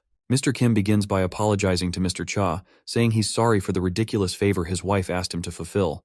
But the women, however, continue to argue loudly, insisting that their kids were attacked, so she doesn't understand how it can be called ridiculous. To everyone's surprise, Mr. Cha says that he's the one who should apologize. Mr. Kim asks for an explanation, and Mr. Cha reveals that it seems their children have meddled with the wrong person, because Cha himself also had been defeated by our boy. This news rattles Mr. Kim to the core. As far as he knows, Mr. Cha is the best enforcer in the business, and it's unfathomable that he lost to a high school kid. Just then, the office door starts rattling as someone tries to force it open. Both Mr. and Mrs. Kim look anxiously at the door. When it finally creaks open, they see soldiers sprawled on the ground, leaving the husband and wife utterly anxious and alarmed. Even their bratty daughter jumps out of her seat when they see Jin strolling into the room. The door behind him slams shut, leaving their unconscious bodyguards on the other side. Mr. Cha, still on the phone, quickly realizes that Jin has made it into their place. He leans back, letting out a defeated sigh. He's still trying to wrap his head around the fact that he got beaten by a single high school kid. He's now anxious about how to deal with this mess. Inside the room, Hui-jin jumps up from her seat as Mrs. Kim starts yelling at Jin, demanding to know if he's the kid who beat up her children. On the other side, the man at the desk demands to know how Jin managed to get into his office. That is when this stupid woman begins to grit her teeth in frustration, because she is pissed that her husband is not overreacting like her. The husband remains calm and composed, and asks again, more insistently, how Jin got past the security. Jin just shrugs and casually replies that he simply passed the guards blocking the entrance. Mr. Kim is even more shocked and confused, not understanding how Jin managed to beat Mr. Cha and all the security guards. What bothers him even more is how Jin even found out that he's living here. That shithead woman starts yelling again, telling Jin to stop giving them attitude. She quickly begins dialing the emergency hotline to report Jin for assaulting her kids and breaking into the office. Meanwhile, Hui-jin feels a sense of pride in her mother's actions. She believes that involving the police is a good move, thinking that even if Jin has impressive fighting skills, the law will take care of him. The arrogant mother tries to intimidate Jin with her threats, claiming she'll call the police or even the district attorney because she thinks Jin has no idea who he's dealing with. Jin, however, remains calm and responds that he has a pretty good idea. He points out that her husband is a second-term assembly member currently running for office. The woman scoffs, asking Jin if he knows so much about their status. Then why did he assault her kids? On the other hand, Hui-jin smugly sneers, feeling satisfied that they've cornered Jin, and faintly tells him that it's game over. The authorities pick up the call, and the lady starts yelling into the phone, demanding that the officers reach Kim's office right away. But before she can say anything more, she falls silent when she hears something unexpected. Apparently, Jin plays the full footage of the karaoke room where Hui-jin and her lackeys assaulted her sister. The undeniable evidence leaves Hui-jin speechless, her eyes widening in shock as if they might pop out of their sockets. Mr. Kim stays silent, feeling utterly devastated. The screams of Daeon begging for forgiveness echo through the room, as the trashy ladies continued to beat her to a pulp. Seeing the concrete evidence, Mrs. Kim's jaw drops, and she quickly hangs up the hotline, saying she'll call them back later. On the other hand, Hui-jin starts yelling at Jin, demanding to know how he got those files. Jin remains silent for a moment, and then the scene flashes back to the outside of the Kim's residence. Inside one of the rooms, Jin is seen sneaking around the house. He opens a laptop and copies all of the data onto a pen drive. In the present, Mr. Kim grits his teeth in frustration, feeling that his kids are a total disappointment. But Hui-jin quickly tries to reassure her father, explaining that she had a good reason for everything. Mr. Kim, however, angrily tells her to shut up. Jin then reveals that he also has files involving Gisu Kim. He explains to the Kims that their children always save videos of their conquests. He states that he has dozens of clips showing their violent behavior, beating up kids at school, extorting money and valuables from their victims, and even the latest clip of his sister being assaulted by a group of girls at karaoke. Hui-jin is shaking like a leaf with all these truth bombs exploding around her, but her mother quickly jumps in to defend her daughter, claiming that our boy is just trying to threaten them and that he won't get away with it. But Jin reminds her that he didn't start this mess, and what he's doing now is hardly a threat compared to hiring a bunch of gangsters to attack him, and makes it clear that he has recorded all of it too. The father facepalms in utter disappointment and asks our boy if he did all this just because his kids assaulted his sister first. Jin responds that, as a parent, they have the right to take their children's side at all costs, so as a brother, he will do whatever it takes to protect his sister as well. The man understands where he's coming from and points out that they'll cover her treatment and offer a hefty settlement to make amends. But our boy makes it clear that this isn't necessary. The father is puzzled and asks what he means by that. He then inquires if Jin would like his kids to apologize to his sister. Hearing her father, Hui-jin grits her teeth and thinks to herself that she'd rather bite her tongue and bleed to death than apologize. On the other hand, our boy makes it clear that an apology won't undo the time his sister spent in fear and pain. So he insists that if they really want to compensate him, he wants his sister to never have to see Jisoo or Hui-jin Kim again. This demand rattles Huijin's nerves, but her father quickly agrees, stating that he'll have his kids transfer schools or perhaps even send them abroad to study. Naturally, the mother and daughter let out a piercing scream in protest, but the father quickly shuts them down and turns his attention back to our boy, asking if this would be enough to satisfy him.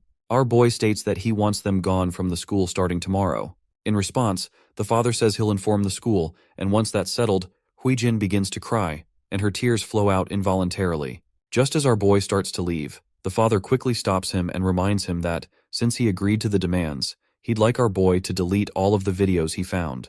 Our boy shoots the old man a death glare, and the father can tell from the intensity of his eyes that this kind of deadly glare doesn't belong to a high schooler. Jin makes it clear that he's not a fool, and then begins to walk away, slamming the office door behind him with a resounding thud. Once outside, he finally heads home. His grandpa rushes to open the door and asks if he's okay, while Daeon is seen crying in the background. Jin is startled to see them so worried about him, but he smiles and reassures them that no one hurt him. As he begins to enter the house, the old man points out that the people they encountered seemed dangerous. Jin replies that they just stopped by to talk, nothing more. The sister then mentions that something about those people didn't feel right, and that she and Grandpa were very worried. Jin quickly tells her not to worry about anything other than getting better. Jin then hints to his sister that, from now on, she'll never have to walk down the stairs again because he's taken care of it. Of course, this doesn't make much sense to her at the moment, but she'll likely figure out what he meant soon enough. The next morning, they head to the school. Once inside, they part ways to go to their respective classes. As Daeon enters her classroom, she tries to avoid making eye contact with Huijin. However, her steps falter when she hears students talking about how Huijin won't be coming to school anymore. The entire class buzzes with curiosity about what happened, and one of the girls explains that Huijin and her brother are both going to study abroad. This news hits Daeon like a thunderbolt out of blue, because her biggest obstacle is finally quitting school. The words Jin had said about taking care of the stairs she had fallen down replay in her mind. She quickly realizes that he must have known about Huijin's transfer all along. Daeon rushes out of the classroom in order to talk to him about this. When she finds him and calls out to him, he turns around, but as soon as she tries to speak, she's at a loss for words and remains silent. Jin simply smiles and says, "See you later," leaving Daeon to tear up. She manages to reciprocate with a soft, "See you later," before she breaks down, her emotions overwhelming her. A while later, we find ourselves in an apartment where a blonde girl is asking her friends if it's true that Huijin is moving overseas. One of the other girls confirms that it's true, saying she was shocked when she first heard but has no idea why they're leaving suddenly, as Huijin never mentioned anything about moving abroad. The blonde girl then turns to Chicken Shake, who is sitting silently and seems too preoccupied with herself to respond. One of the girls snaps her out of her reverie and asks if she has nothing to say about it. This rattles the timid girl to her core, and the blonde girl asks her directly if Huijin is really moving overseas, figuring that since they're in the same class, Chicken Shake might know more about it. Timidly and nervously, the girl confirms that it's true, and that their teacher announced it to the class earlier. The blonde girl then asks if she tried reaching Huijin directly. Chicken Shake admits she did, but Huijin didn't pick up the call. Hearing this, all the girls start to believe it might be true. Meanwhile, Chicken Shake nervously checks her phone, biting her nails in anxiety. The last message she got from Huijin was that her mother was going to take care of our boy, and ever since, Chicken Shake has been freaking out, wondering if Huijin's sudden move has anything to do with him. Just then, Huijin herself arrives in the room, looking absolutely furious. The girls are shocked to see her, and Huijin just takes a seat on the sofa, grumbling about how she barely managed to sneak out of the house. The girls ask Huijin if she's really moving overseas. Frustrated, Huijin grabs her head and says it just happened, but she explains she'll be back after one semester. We then flash back into the past, where her dad told her to spend a semester abroad, promising he'd sort everything out by the time she gets back, because he doesn't want those videos going public either. She keeps this part to herself though, and the other girls just laugh and tease her, saying she's going to enjoy her vacation. The blonde sneers, clearly annoyed by their attitude. Another girl asks why the sudden move and if Gisu is going too. Huijin simply says it's a family matter, and she doesn't need to go into details. The redhead girl then asks about Daeyeon and her brother, curious about how things went and if Gisu managed to beat our boy or not. Huijin tells them not to ask, insisting that Gisu probably has handled the situation already. However, we all know that she just doesn't want to admit that her brother and his lackeys got thoroughly defeated by our boy, as it would be too humiliating. She grows even more agitated thinking about how pleased Daeyeon will be to see her leaving the school. This irritation sparks an idea in her mind, and she decides to mess with Daeyeon one last time, asking her friends to help with her plan.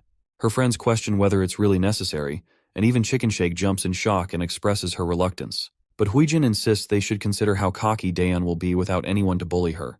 She plans to deal with Daeon before she leaves Korea, wanting to make sure she gets her revenge. Chicken Shake grows increasingly anxious and terrified as Huijin continues to reveal her twisted plan. Huijin gets cocky, boasting that Daeon's grandpa is a security guard somewhere, and she plans to have her mom get him fired. She believes this will teach Daeon a lesson not to mess with anyone from the Kim family. This is seriously messed up. Daeon is just an innocent girl, and Huijin's plotting is enough to make anyone sick. But before this trash woman can act on her disturbing thoughts, her face goes pale when she sees a figure standing before her, cloaked in a hoodie with a mask over their face. It doesn't take long for her to recognize that it must be Jin. However, Jin pulls a classic card move and asks her who Jin is, questioning how she can be so sure when he's wearing a mask and she can't see his face. He casually explains that he's just here to check if everyone's having a good time and is quite pleased to see that everyone from the karaoke room video is present. One of the girls starts trembling and asks what he's talking about. That's when the boy reminds them he's referring to the place where they all filmed his sister getting beaten up. Huijin's face turns ashen as she realizes he might have been there waiting all along just to mess with her. Chicken Shake is visibly sweating and trembling, clearly aware of what might come next. The other two girls just sit there, utterly silent. The boy starts to shut the door, asking why no one's singing, since he thought everyone here loved to scream along to loud music. With that, he slams the door shut, leaving us with no clue about what he might do next. The scene takes us to the hospital, where the Kim family is gathered. The father, In-by Kim, is clearly annoyed, asking where Huijin went. Her brother explains that she stepped out to say goodbye to her friends. In-by's irritation grows as he asks why she left when she was supposed to stay put until they had everything sorted out. Just then, a guy bursts into the room, quickly turning on the TV and telling his master he needs to see what's going on. On the screen, it's clear that our boy has already made the videos of what Huijin did go viral. The footage is spreading fast, and the situation is quickly becoming a public spectacle. The entire Kim family falls silent as they watch the news. The reporter continues to drop bombshells, revealing that there are dozens of violent videos circulating, with many more incidents likely unrecorded. Civic groups and politicians are now proposing a special bill to bring the culprits to justice. Gisu starts to lose his composure, and the reporter adds that the nation is especially appalled by the revelation that the culprits are the children of candidate In-by Kim. It's clear that the father is in deep trouble, and it's all thanks to his outrageous wife who pushed everything to this point. Given Huijin's plan to make our grandpa jobless, it seems they're getting exactly what they deserve. We cut back to our boy being grilled by Mr. Cha, who demands to know why he went ahead with his plan when he had already come to terms with the Kim family. Our boy's mind flashes back to the past, where we find him learning all about the Kim family's deep political connections. He reveals that it was highly unlikely everything would have gone smoothly, so he did what he felt had to be done. In the present, he admits he did not honor the agreement they had. Mr. Cha questions whether he really thinks the Kim family would just let him walk away.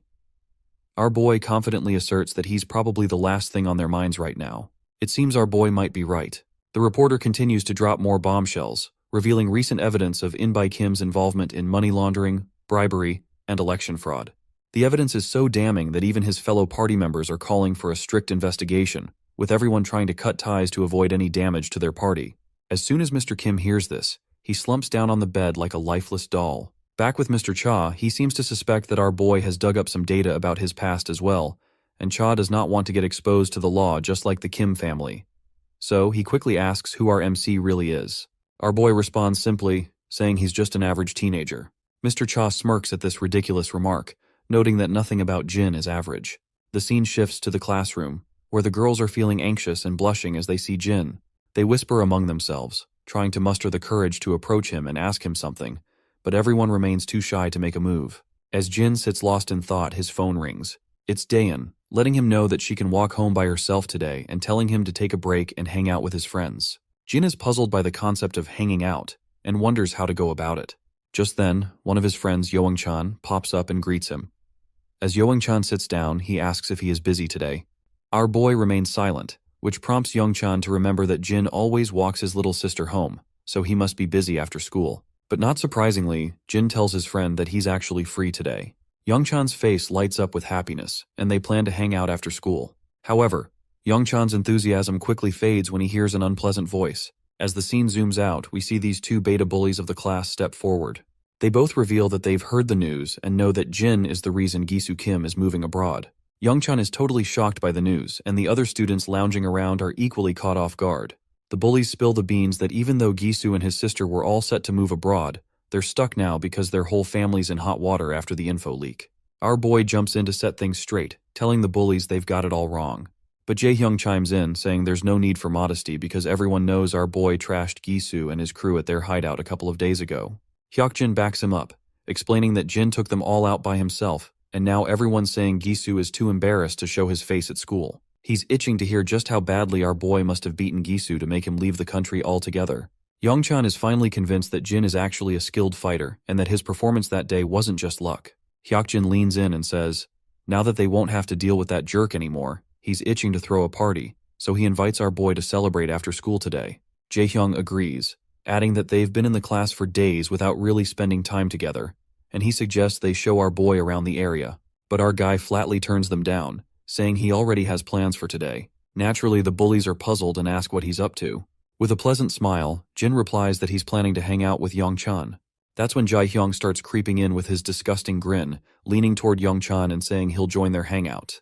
Hyokjin also leans closer to the terrified guy and expresses his desire to join in as well. After forcefully making Youngchan agree, they start to walk away, saying they'll meet up later. Our boy quickly asks his friend if he really wants to let these goons join in, and the poor guy stutters a positive response with a pale face.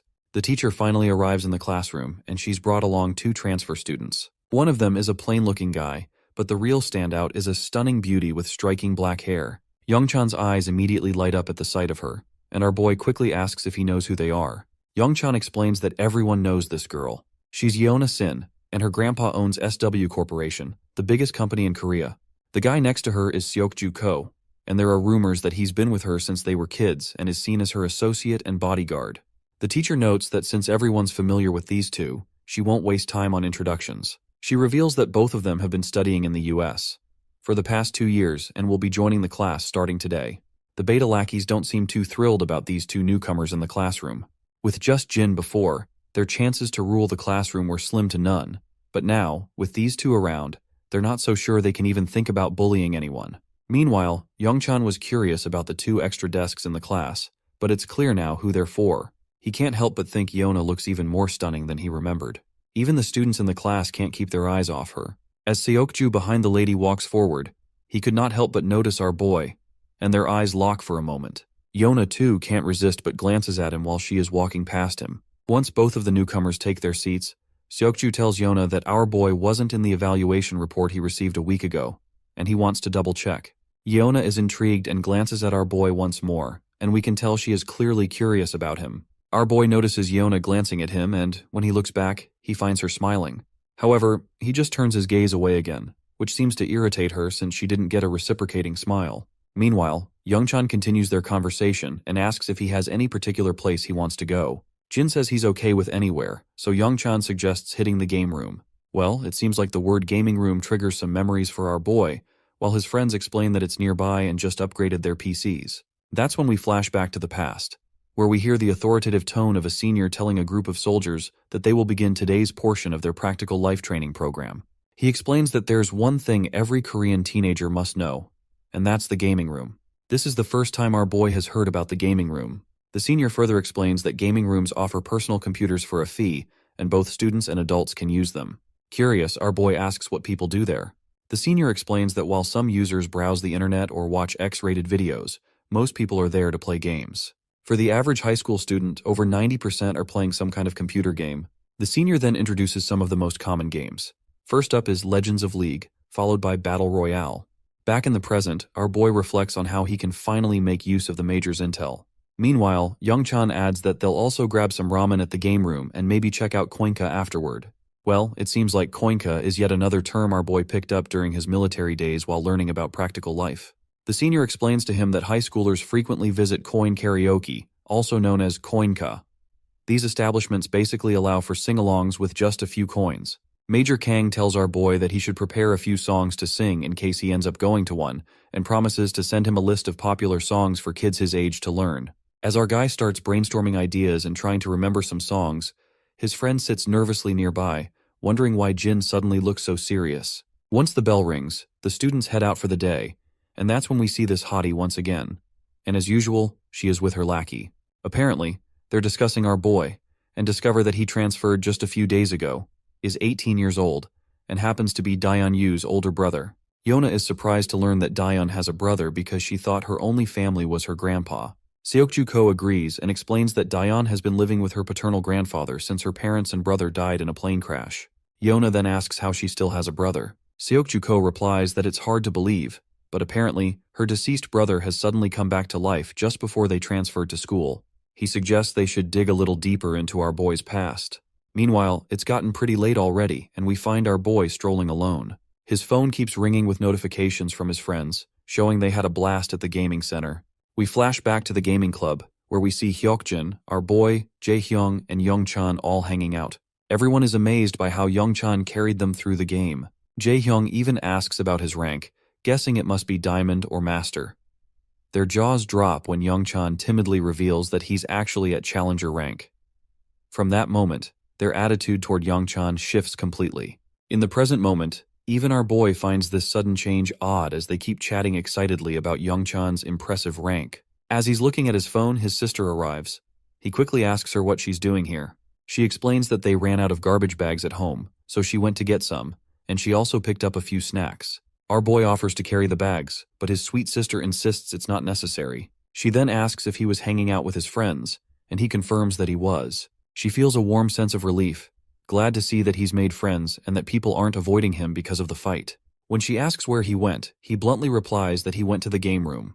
Well, it seems like this isn't exactly what she expected to hear, as she thought he might have developed different interests after living overseas for so long. Curious about her own experiences at school, he asks how things have been for her. She pauses for a moment before responding that school hasn't been this fun in years. She then asks if he also had something to eat. He nods, saying they had a blast at the game room, where every kind of snack was available. He then asks her about her plans, and she mentions that she's waiting for Grandpa to come home so they can eat together. Our boy then asks if he can join them, which confuses her since she thought he'd already eaten. He awkwardly admits that he's still a bit hungry. We already know that our boy just wants to have some quality family time. When they get home, there's a spread of delicious food laid out on the table, and they all seem to be having a great time eating together. It does seem odd that Grandpa only works a security job, yet they have such a variety of food every day. It's a bit of a mystery how they manage that. As they're having a good time eating together, our boy's thoughts drift back to his mercenary days. After a moment, he shakes off the nostalgia and is back to smiling. Just then his phone rings. It's Major Kang calling. The Major reminds him that he should just call him bro instead of using his rank. The Major asks how things are going, and our boy says he's doing well. But when the Major probes about his school life, there's an awkward silence on the line in response. Getting a bit anxious, the Major quickly asks if our boy has killed someone.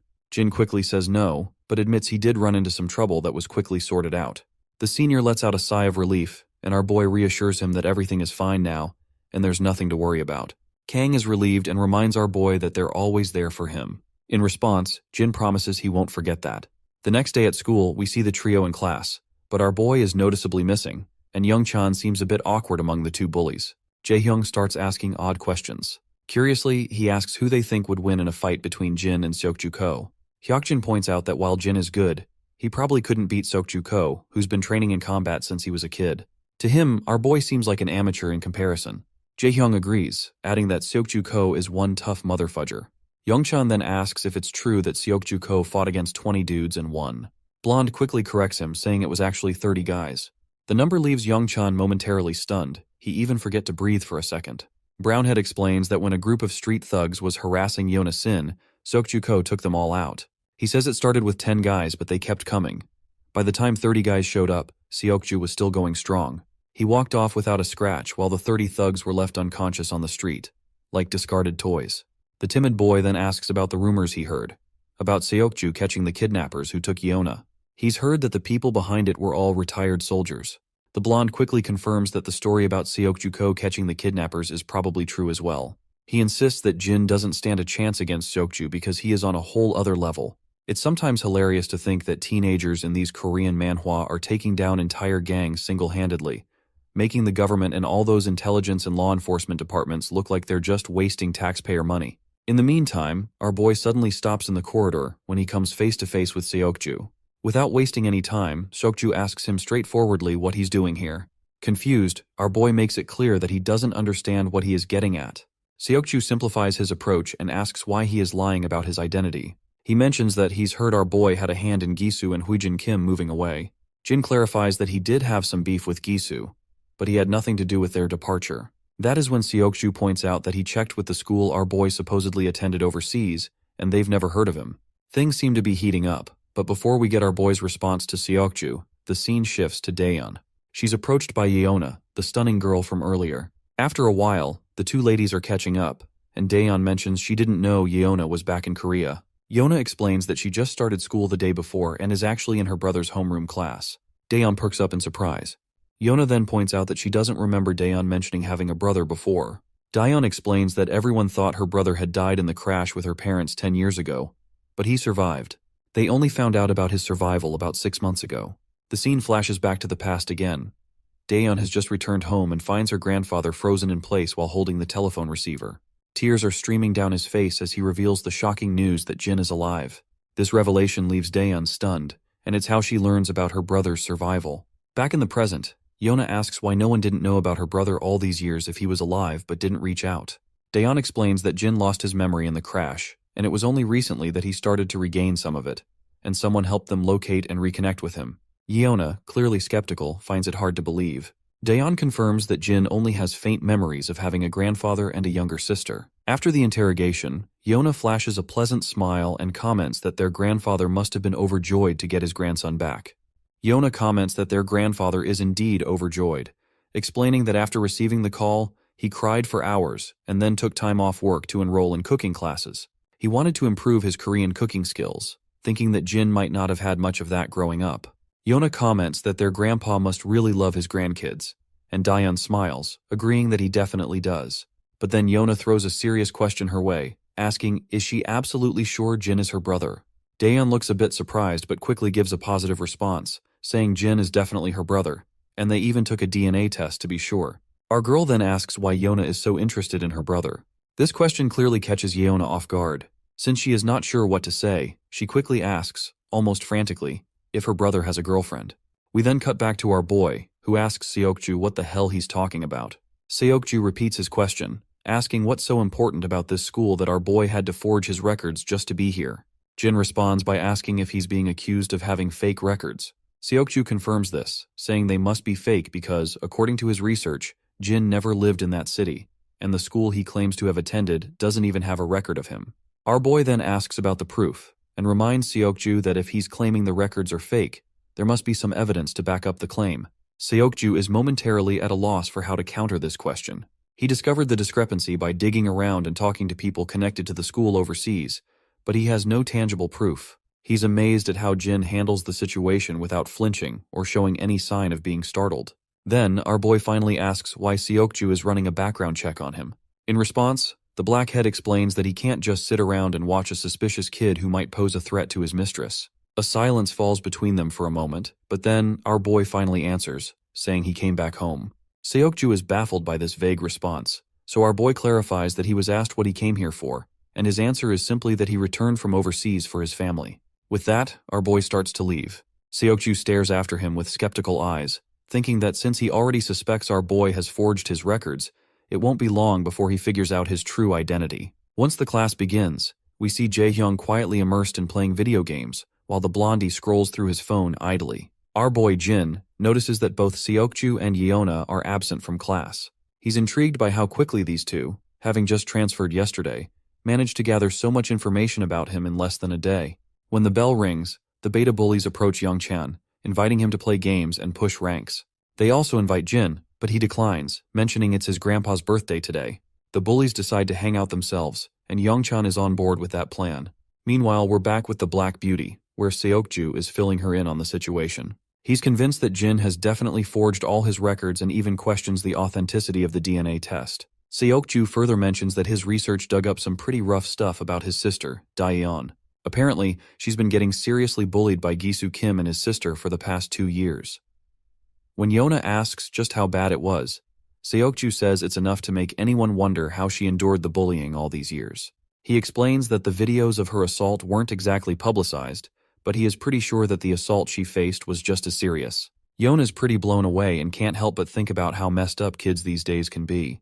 Seokju adds that Jin's already knocked out Gisu Kim and his crew twice, and saved her sister from the bullying.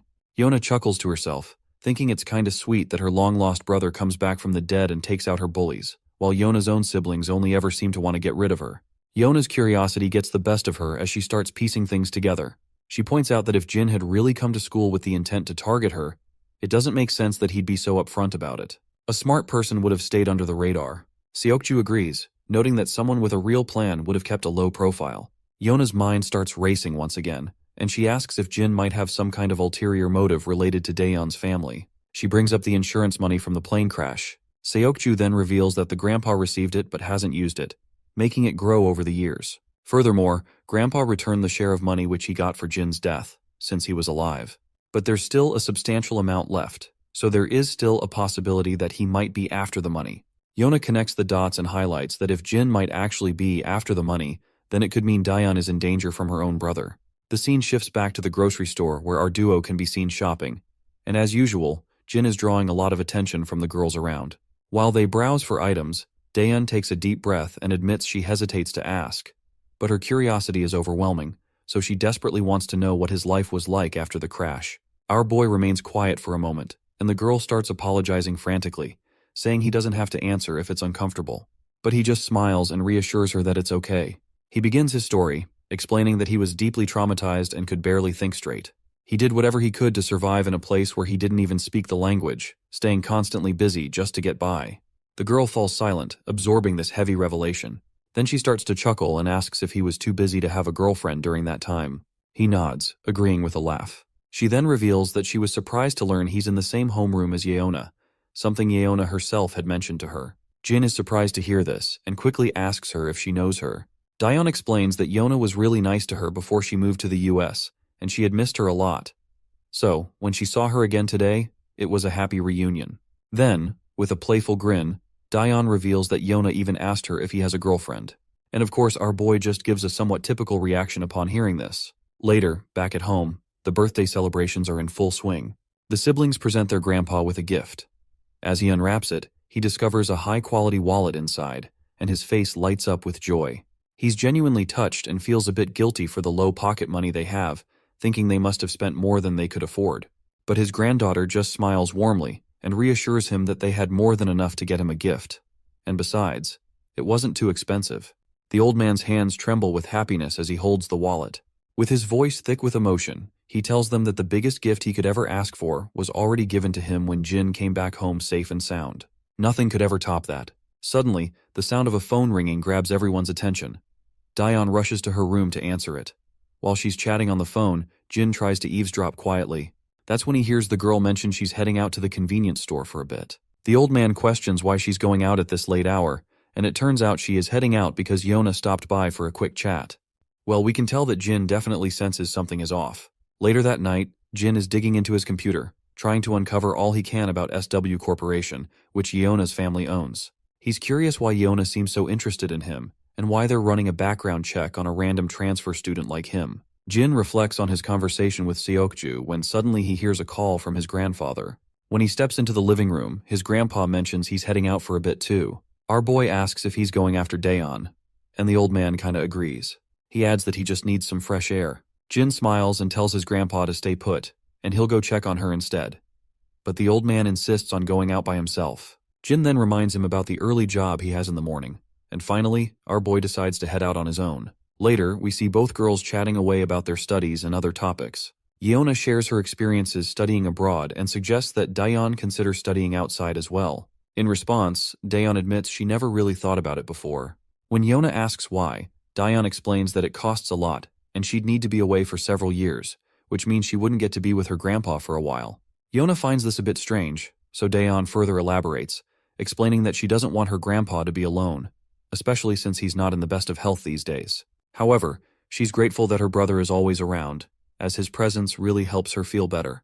Meanwhile, Yeona's having a hard time bringing up the real reason she came over, since Daeyeon seems to really trust her brother. She's not sure how to bring it up without causing problems. We then flash back a bit, where Seokju tells Yeona that someone from the supposed overseas school confirmed that Daeyeon's brother never attended there. They even looked at his photo and verified he was never a student. Plus, the current resident at his false address gave solid proof that he never lived there. Seokju's also checking out some other leads, so Yona decides she needs to meet with Daeon to discuss what they've found. But Seokju reminds her that while they have proof the records were forged, they can't yet prove that he isn't Daeon's real brother. Yona's concerned because the records from the decade he was missing are basically fake. Since she's now living with him, it's a big deal that can't be ignored.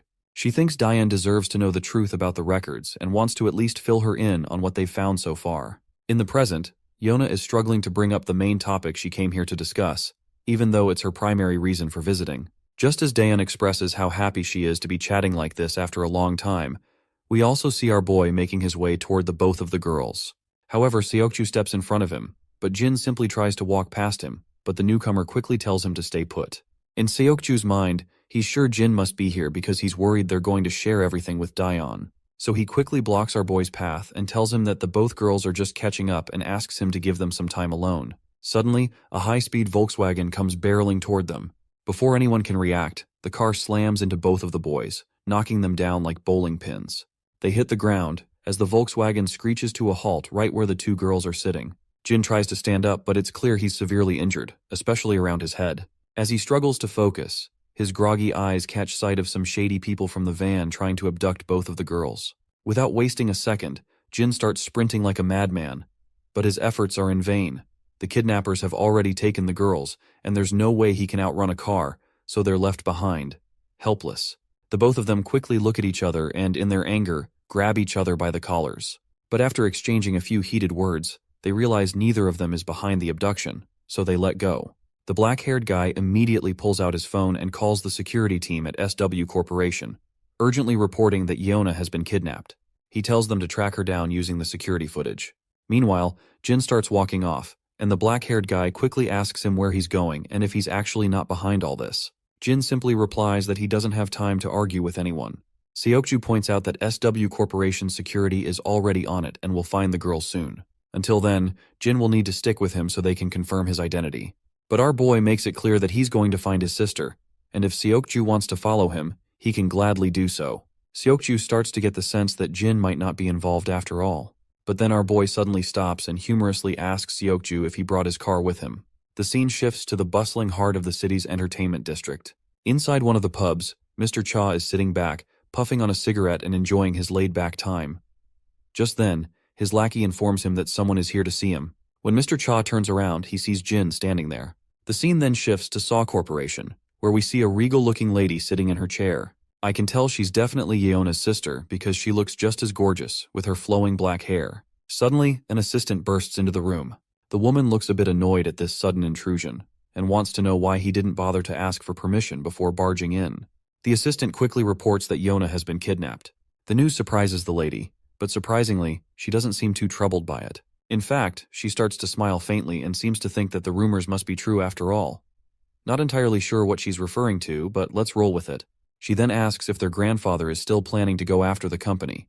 The assistant states that he is not sure, so she leans back, hoping that if he continues to pursue them without backing down, Yuna will eventually die. It's definitely something she's looking forward to. The scene transitions back to the pub, where we pick up the story with our main character meeting with Cha, and Seokju is also tagging along with him. Seokju already seems to know about Cha as he recognizes him from their database, and is curious about how our boy knows this gangster. Cha starts by asking what our boy wants. In response, Jin simply says he needs some intel. Cha lights up another cigarette and scoffs, asking why he would bother to help him. Our boy cuts to the chase, revealing that the granddaughter of Saw Corporation has been kidnapped. Well, that is something Cha definitely was not expecting to hear. However, he quickly brushes it off, saying it's not their problem and that they don't deal with such issues because it would be incredibly risky to mess with Saw Corporation. Our boy asks if Cha has any leads to offer. But the mafia boss makes it clear that there's no reason for him to share anything, especially since he's already in a difficult situation thanks to our boy. That's when our boy reveals that his younger sister was also taken along with Saw's granddaughter. Cha finally realizes he's in a tough spot now, as messing with our boy's sister is like messing with John Wick's dog. Both are equally dangerous. So he then starts explaining, and mentions that some people speaking broken Korean were asking around for untraceable warehouses, as well as for burners, cars, and a few extra hands.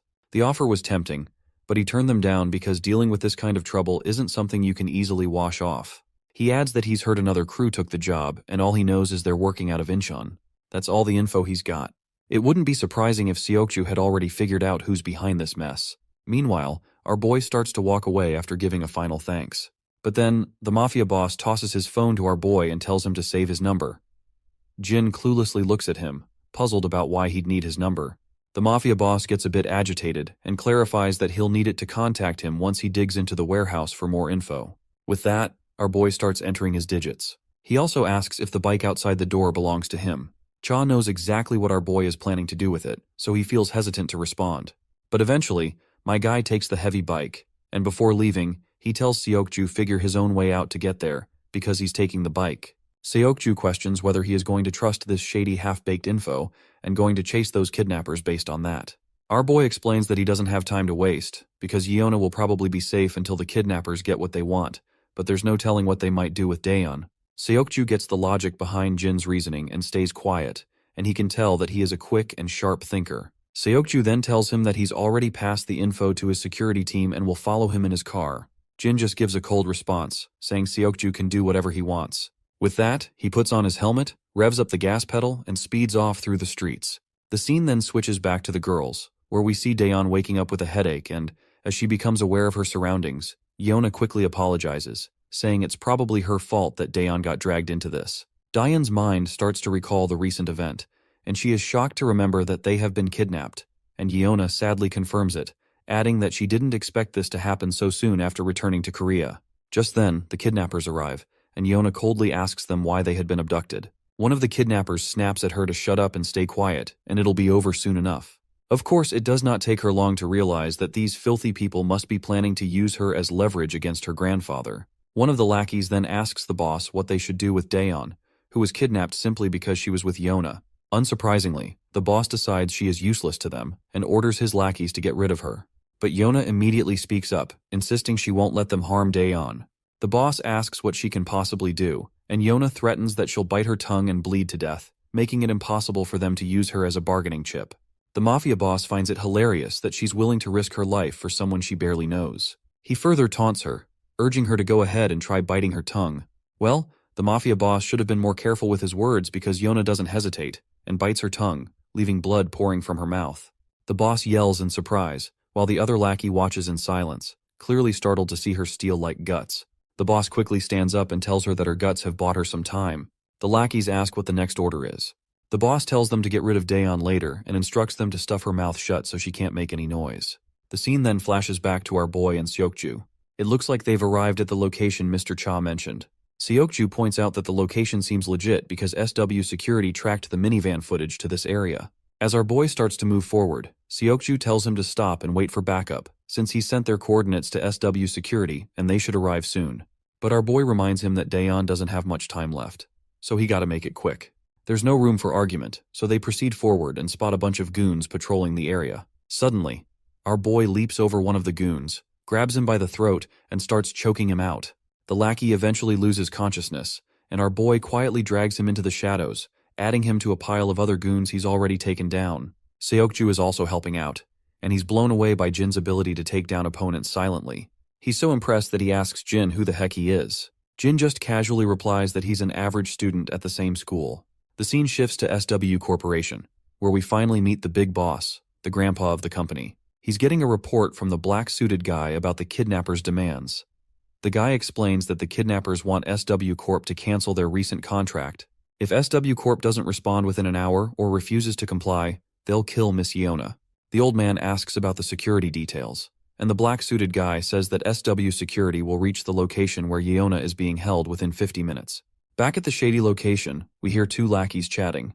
They're curious about their client and why they're making them do this kidnapping.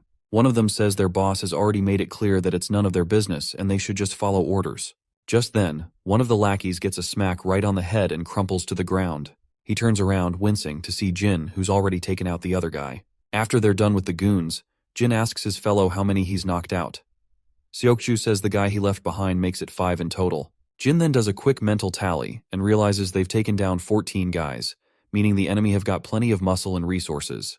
Seokju is blown away that Jin managed to take down 9 guys while he struggled with just 5. Finally, Jin asks the black head who's pulling the strings, The guy lets out a heavy sigh and says they don't really know. Apparently these kinds of incidents pop up now and then. This kind of thing also happened when they were in America. He never thought it would happen again so soon after coming back to Korea, and feels like he should have been more on the ball. Jin points out that the real mastermind must be with Yona right now, so he decides to push deeper into the location. Before he moves on, Jin asks Seokju if he'll be okay. Seokju looks puzzled and asks, "Okay? About what?" Jin explains that he was pretty banged up when that van ran over him. The blackhead just shrugs it off, saying our boy should focus on his own injured leg instead. Suddenly, someone starts shouting, asking where all the lookouts went. Another one jokes that maybe everyone went to take a dump.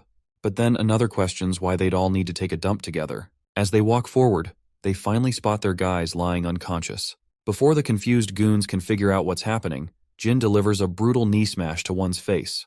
Jin then turns to the thin mustached goon, grabs his hand, and delivers a savage kick to his leg, followed by a brutal smack to his head. With that, both goons are out cold. Jin decides to split up, but before they part ways, Seokju calls out to him. When our boy turns around, Seokju says that once they're out of this mess, he owes Jin an official apology. Back with the boss, he's hearing the commotion outside and tells his lackeys to check it out. We see our ladies with their faces covered in clothes to keep them from screaming. As Jin walks down, he runs into the lackeys.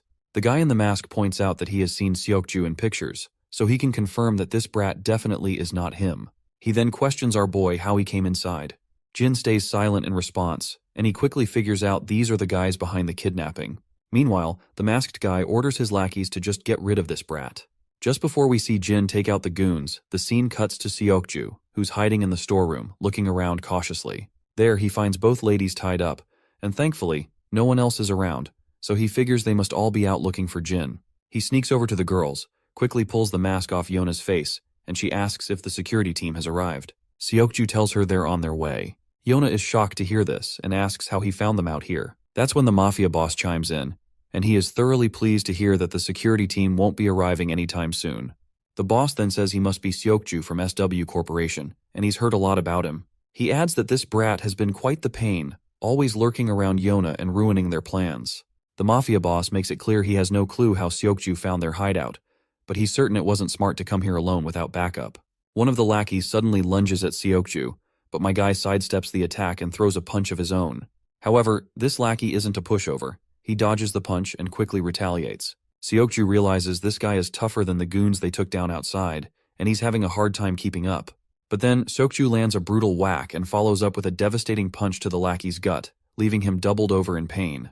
To finish things off, Seokju delivers a powerful leg swing, and the lackey finally looks like he's down for the count. Just when we think it's over, the thug tries to swing back in retaliation, but Seokju meets him with a devastating knee smash to the back, and the guy quickly starts to crumble. The scar-faced boss notes that he knew Seokju had been trained from a young age, but he didn't realize he was this impressive. Even the two girls are shocked by what they're witnessing. But the mafia boss isn't here for a duel of pride. With those words, the lackey pulls out a blade and starts slashing at Seokju, landing several brutal cuts across his body. The boss grins under his mask, saying he didn't expect this brat to fight empty-handed, which makes dealing with him a lot easier. The lackey charges at Seokju again with the dagger and begins swinging left and right like a madman. Seokju does his best to dodge, but he's still taking deep, painful cuts that leave him struggling to move. The boss pulls out his own dagger and starts juggling it in the air, clearly enjoying himself as he eyes the girls. As soon as Seokju sees this, he immediately knows Daeon is in serious trouble. The poor girl is already terrified, just imagining what's about to happen. Before Seokju can react, the bastard throws his dagger straight at her, aiming to end her life. But at the last second, Yona leaps in front of Daeon, and just as the dagger is about to hit, Seokju jumps in front of both girls, taking the blade straight into his back. The mafia boss scoffs at Seokju, mocking him as a pitiful bastard who's only good for the empty praises people give him. He then orders his lackeys to leave Yona alone and kill the other two.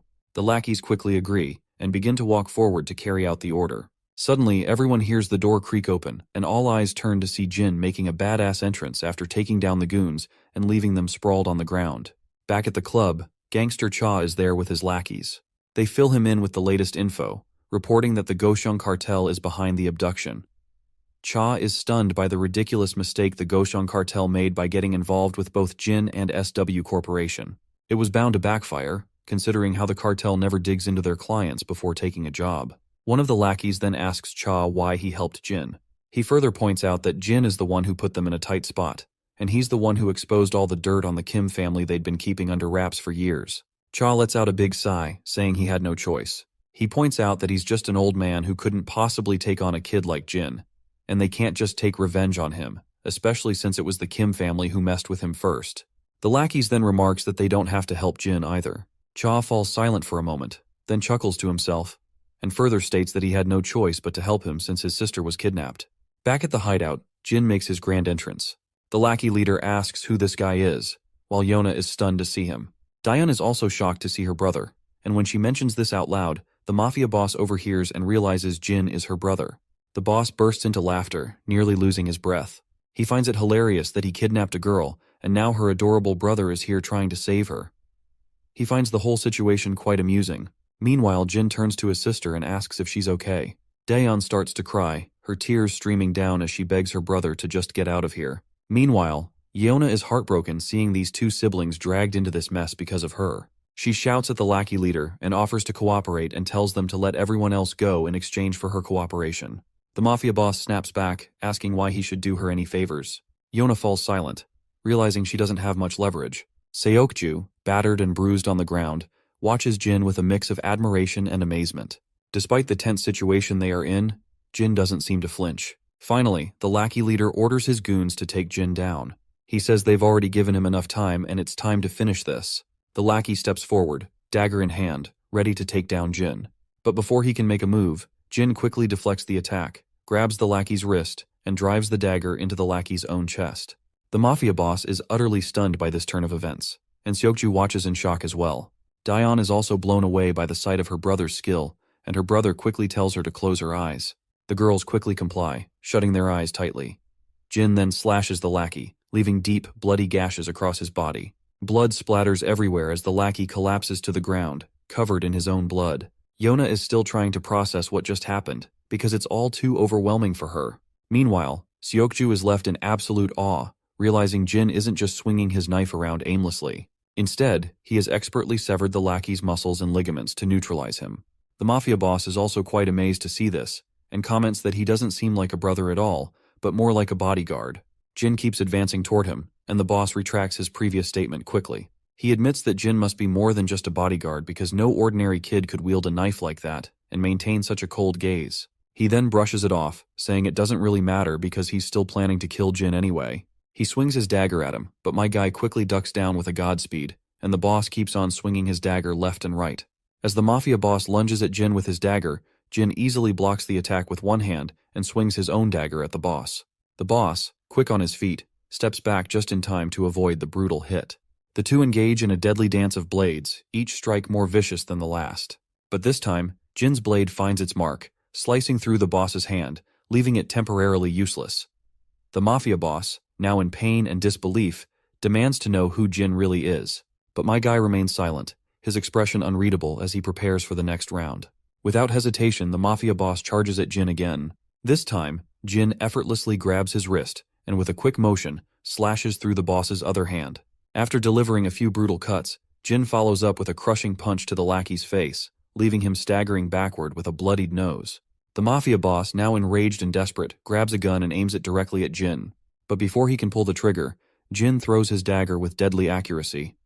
It embeds itself in the boss's shoulder, causing him to wince in pain. Seizing the moment, Jin launches himself at the boss with lightning speed. He delivers a devastating slap under the boss's chin, sending him crashing backward like a sack of potatoes. The mafia leader, now thoroughly beaten, collapses to the ground, his pride and power shattered. The others watch in stunned silence as Jin stands tall like a total badass, his presence alone making Yona and Seokju tremble slightly. Jin steps forward, gently telling his sister to open her eyes.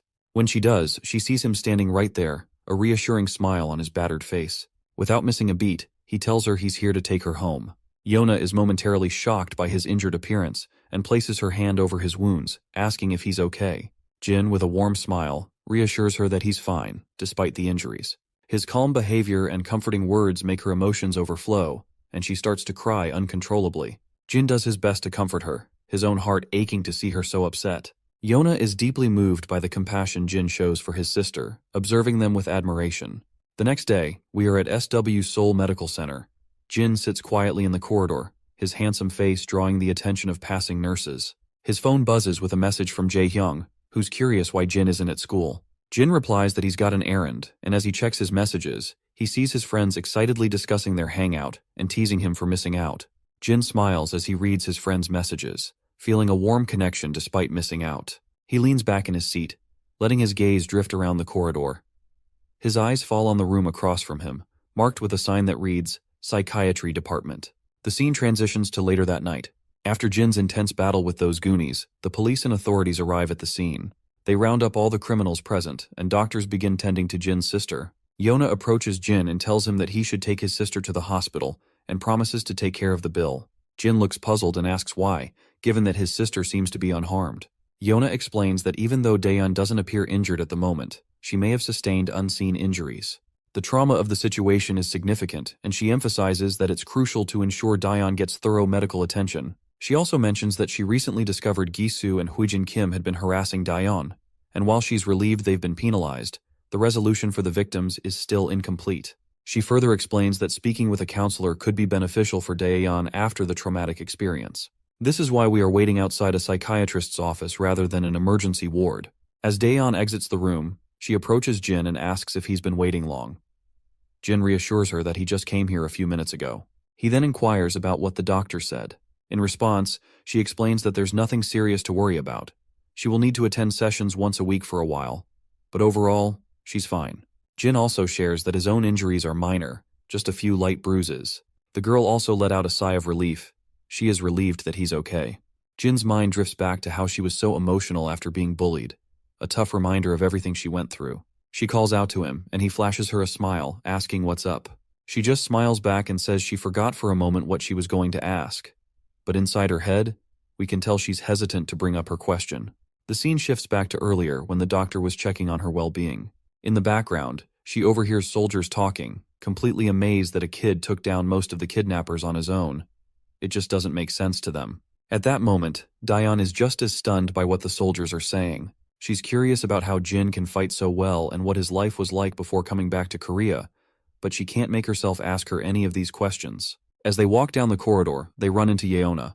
The moment Daeyeon spots her, she lights up with happiness. Upon seeing each other, Yeona quickly asks her about how the therapy went. Daeyeon says it went well and mentions she heard Yeona covered the bill for her treatment, so she tells her she really didn't have to do that. Yeona waves it off, saying it's no big deal, and reminds her friend that she's the one who got her into this mess. She then apologizes to her sincerely. Daeyeon laughs it off, saying she's already apologized plenty. Besides, Yeona herself was a victim too. That's when Jin notices a massive bodyguard standing behind Yeona with a seriously intimidating look on his face. Despite the intense stare he is giving our boy, Jin remains totally unfazed. Yeona then turns to Jin and asks if he's had his checkup. Our boy quickly says yes, and Daeyeon chimes in, saying she had to drag him there. He only agreed to go after she threatened not to go to the hospital herself if he didn't. Daeyeon then asks about Seokju, and Yeona confirms he's in the same hospital. Daeyeon appears really eager to see him, and decides they should stop by before leaving. Even though she is excited about the visit, we can tell Jin's feelings are less clear. Still, they end up visiting Seokju, and Daeyeon makes sure to thank him for saving her from the blade. Seokju is a bit startled by her sudden gratitude and stutters, saying it's no big deal. She then asks Seokju if he's feeling better, and he replies that he's indeed feeling much better now. Meanwhile, Jin isn't too happy seeing his sister getting cozy with Seokju. He just stands there in silence, clearly uncomfortable. Even Yeona and her bodyguard notice that Jin seems to be troubled. Daeyeon then hopes Seokju recovers quickly. With that, they decide to leave. Yeona waves them goodbye, and they walk away through the main door. Once they're gone, the bodyguard is deep in thought, remarking how hard it is to believe that someone like this seemingly scrawny kid could take down a bunch of people at once. It's just unbelievable. Yeona chuckles and admits she's pretty amazed herself, but she isn't sure if it's something that would even surprise a pro like the bodyguard. The bodyguard shrugs and says it's not just about the kid beating up a group of guys, because there appears to be something way deeper about our boy.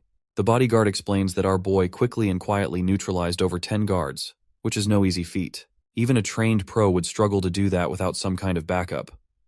What's even more mind-blowing is that he didn't kill any of them. He just made them unfit for combat. And judging by the cuts on the 2 men found in the cargo container, his knife skills are insanely advanced, especially considering those guys were retired soldiers, not just a bunch of common thugs. He wraps it up by saying that, based on Seokju's report and the state of those thugs, It's pretty clear that Jin Yu is a highly trained pro with a ton of combat experience. Both Seokju and Daeon are completely blown away by this. A while later, we catch up with Daeon and Jin. Daeon quickly apologizes, feeling really ashamed that she always seems to need his help. Jin tells her she doesn't need to apologize at all, and that he should be the one thanking her.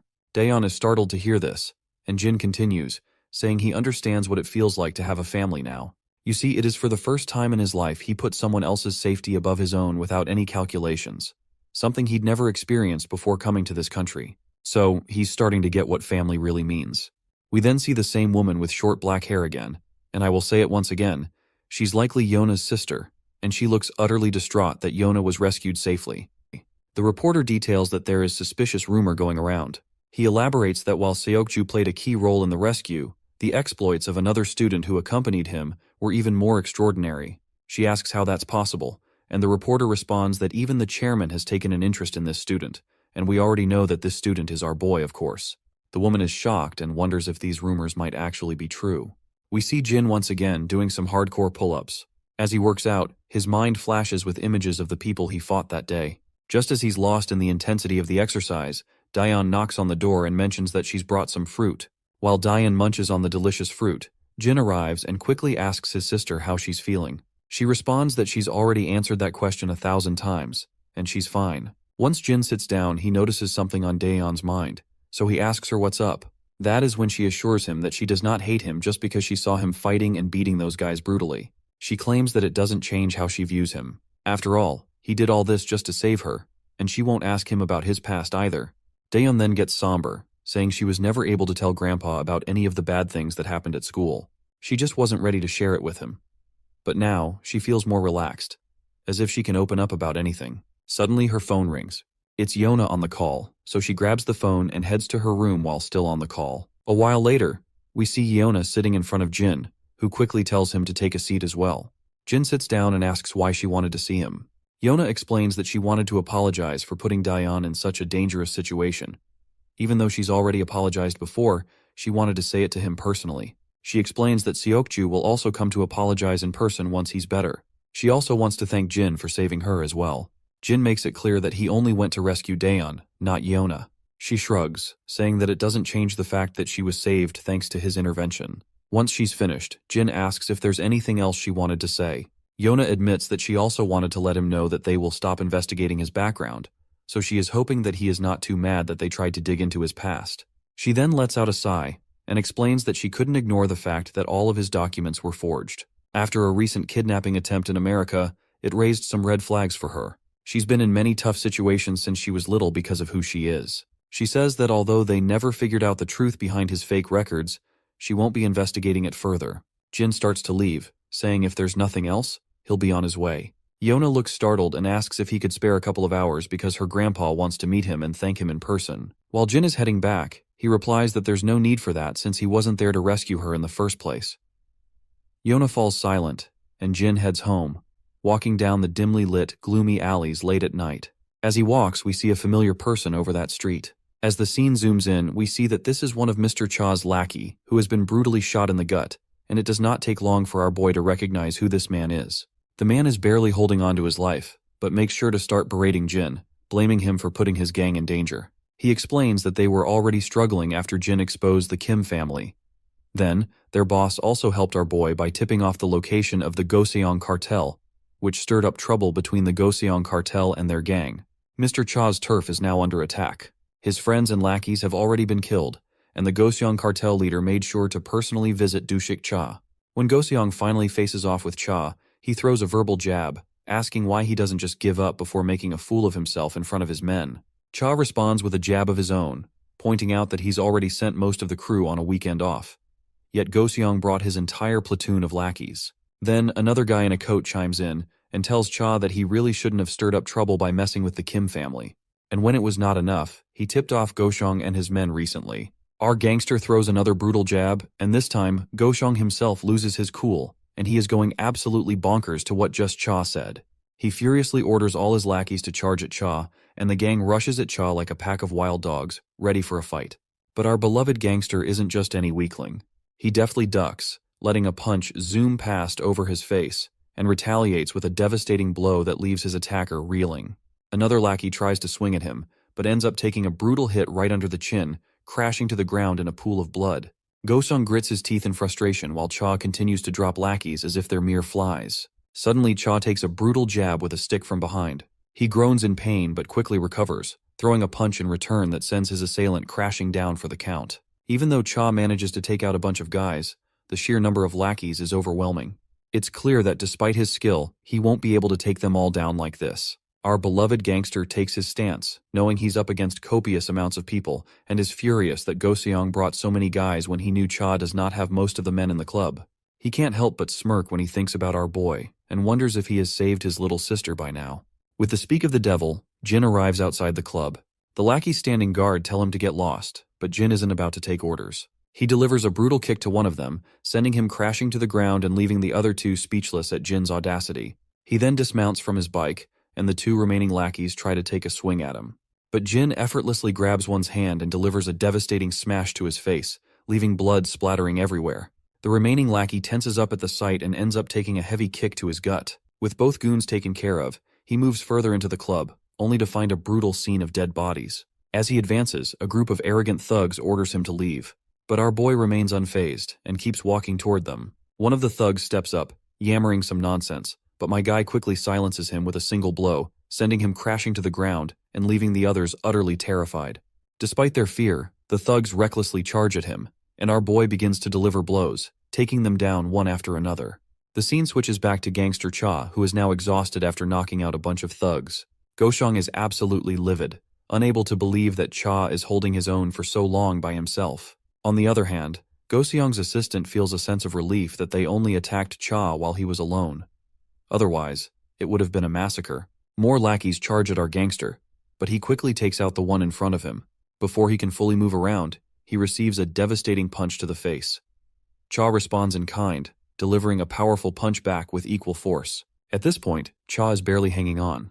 Even Goshong reluctantly admits that he is a tough nut to crack and deserves praise for his efforts. However, he makes it clear that Cha looks like he's at the end of his rope and should just give up now. They'll make it worth his while. Cha spits out a mouthful of blood and asks why he should do that. Wiping the blood off his face, he decides he's going to finish what he started, no matter what. We can tell that the big cheese is not impressed by Cha's gutsy display, and the swarm of lackeys surrounding the place are visibly shaking to hear his bold statement. Suddenly, there's a commotion at the entrance, with the lackeys screaming their heads off. Goshong, bewildered, asks what the hell is going on and why his men are screeching like dogs. They turn around, initially seeing nothing, but then they hear footsteps. Out steps Jin, and the entire crowd of lackeys is stunned to see a kid in their midst. Cha is equally shocked to see him, and quickly asks what the hell he is doing there. To which Jin casually responds that he's just there to return the motorcycle he borrowed. Well, Cha was literally not expecting to hear this kind of crap while they are surrounded by death itself. Meanwhile, Goshong's assistant sneers once he realizes that Cha knows this kid, so he promptly orders his lackeys to take Jin down as well. The lackey proudly complies, and begins to walk toward our boy as if he is about to scold the toddler. Cha then tells them that it would be better if they just leave him alone. But the assistant insists they can't just let Jin go since he's seen everything. Cha snaps back once again, saying they should pray to God that Jin feels generous enough to let them go, not the other way around. The assistant has no clue what this stupid head is yammering about, but he soon gets a wake-up call when Jin takes down one of his guys with a single punch. Our boy then follows up with a kick that cracks another lackey's leg and a headbutt to another, sending him sprawling. One of the thugs tries to swing a bat at Jin from behind, but Jin quickly grabs his hand and delivers a brutal smash to his face, leaving him bloodied. The bat clatters to the ground. Goshong is completely blown away by Jin's display, and Cha just smirks, saying it's their fault for not listening earlier. He adds that even though Cha himself is tough, he wouldn't stand a chance against this kid. The big cheese simply commands his lackeys to take Jin down, and they quickly charge at him. But as usual, Jin effortlessly takes them down, making them look like amateurs in the process. Growing impatient, the big cheese shouts at his lackeys to stop letting a little punk beat them. But just as he's about to make another command, he suddenly falls silent when he sees Cha charging at him. At this point, Goshong is pretty sure things are about to get even messier for him. Shortly after, the big cheese and his lackeys are all on the ground, looking like they've kissed the dirt, while Cha slumps back, utterly exhausted. Jin strides over to him, and when Cha looks up, he sees the wreckage of the fight. People scattered around like discarded wrappers, with Jin standing triumphantly. Jin starts heading out, casually saying that Cha has now paid his dues. Cha is shocked and still trying to wrap his head around how this kid is so fixated on the same bullcrap after all this. He then asks if Jin saved his sister. Jin calmly replies that he did, and it's all thanks to Cha. The next scene shifts to a hospital room where one of Cha's lackeys suddenly jolts awake. As he looks around, he spots Cha on the other side of the room, all patched up, but clearly still in rough shape. The lackey is stunned to see his boss there, and Cha quickly tells him to stop calling him boss while they're in the hospital. Confused, the junior asks how his boss ended up here. Cha casually mentions he got roughed up and just took a cab to get treated. The lackey then inquires about Go-seong and the rest of the lackeys. Cha, with a nonchalant shrug, says he took care of them all. The junior simply can't believe it and calls this BS, prompting the senior to get a bit annoyed and asks why his junior thinks he'd lie. The lackey suggests it's probably because he is too embarrassed to admit he got beaten by Go-seong. Cha then asks if he happened to have met Jin yesterday. The junior perks up and confirms that he did indeed meet him. He further explains that he got ambushed by the enemy team while he was heading out of the club, and after getting brutally wounded, he found our boy and yelled at him. He charged at Jin out of anger, but after receiving the first hit, he fainted and doesn't remember anything else. The boss explains that Jin probably knocked him out to get him to the hospital. Cha then continues, saying that inside the club, he was overwhelmed by the sheer number of enemies. That's when Jin showed up, took them all out in seconds, and then told him he'd paid his dues before simply walking out. The lackey finds this absolutely admirable and thinks it's really badass, to say the least. The senior agrees, acknowledging that Jin is indeed quite impressive. The lackey then asks his boss if he has any clue who this kid really is. The senior points out that Jin claims to be just an average teenager, so he figures they'll have to take his word for it. In the next scene, we see a football heading straight toward Jin, and he catches it effortlessly.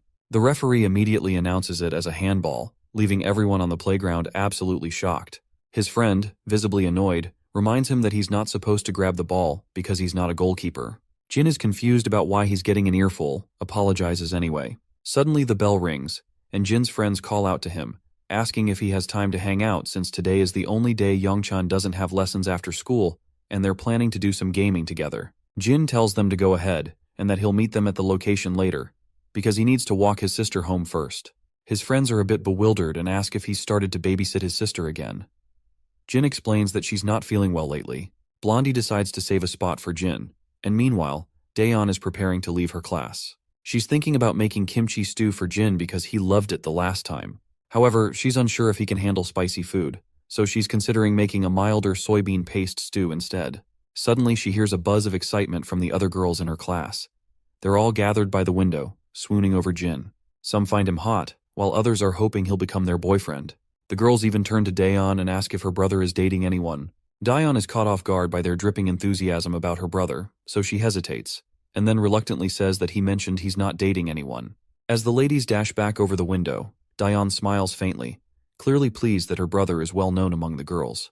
Walking outside the school, she wonders why Jin doesn't have a girlfriend, and if he might not be interested in girls at all. Suddenly, she hears some voices nearby and discovers that it's Jin with his friends.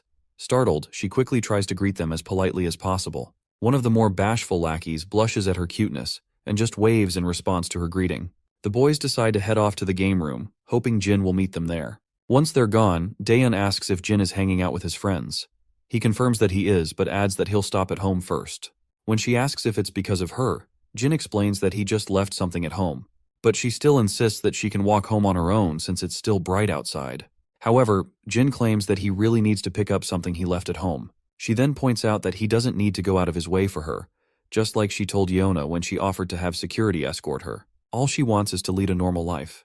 Jin stays quiet, but agrees to her request, saying he'll do as she says, though he suggests they still walk home together from time to time. Daeon pouts, saying he worries too much, but Jin explains he's not just worried, he actually enjoys their walks. In the end, she finally agrees to keep walking with him. As they're walking, Jin suddenly stops when he spots that same woman with black hair which we suspect to be Yona's sister. Anyway, she greets Jin, but he doesn't bother to respond to her greetings. Meanwhile, Daeon is just as clueless about the woman with the black hair. The woman then pretends to notice Daeon for the first time, puts on an exaggeratedly concerned look and says she must be the one who went through so much because of Yeona's abduction. Daeon is seriously confused by now and asks who she is. The woman introduces herself as Yeona's cousin and says she's here to thank Daeon for helping Yeona, and offers to treat her to dinner if she has some time. Jin flatly refuses, explaining that Yeona already thanked him personally, so there's no need for this stranger to go out of her way. The woman is bewildered by his bluntness but tries to continue the conversation, saying she also has a proposition that could benefit both of them. Once again, Jin firmly declines, saying he's not interested.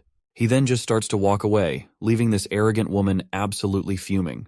But before he's completely out of sight, Daeon makes sure to bow her head and give her one last polite nod. Meanwhile, the lady is seething with rage, and her guard asks if he should bring him back forcefully, but the lady says no. It seems her ego's been bruised more than we thought, and she's practically boiling over with anger.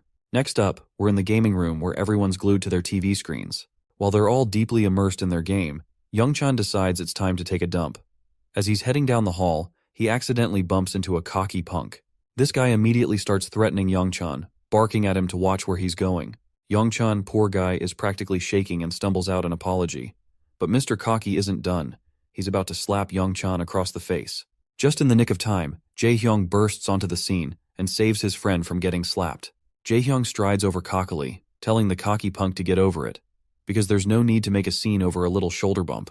He quickly spits out the lollipop he was sucking and locks eyes with the punk, and tells him to not take them for a bunch of goddamn scaredy cats. The punk's nerves are clearly rattled by Jae-hyung's deadly glare, and my guy continues to stare him down and demands this crazy punk why the hell he is staring. Once the punk is thoroughly intimidated, he finally walks off with whatever pride he has left.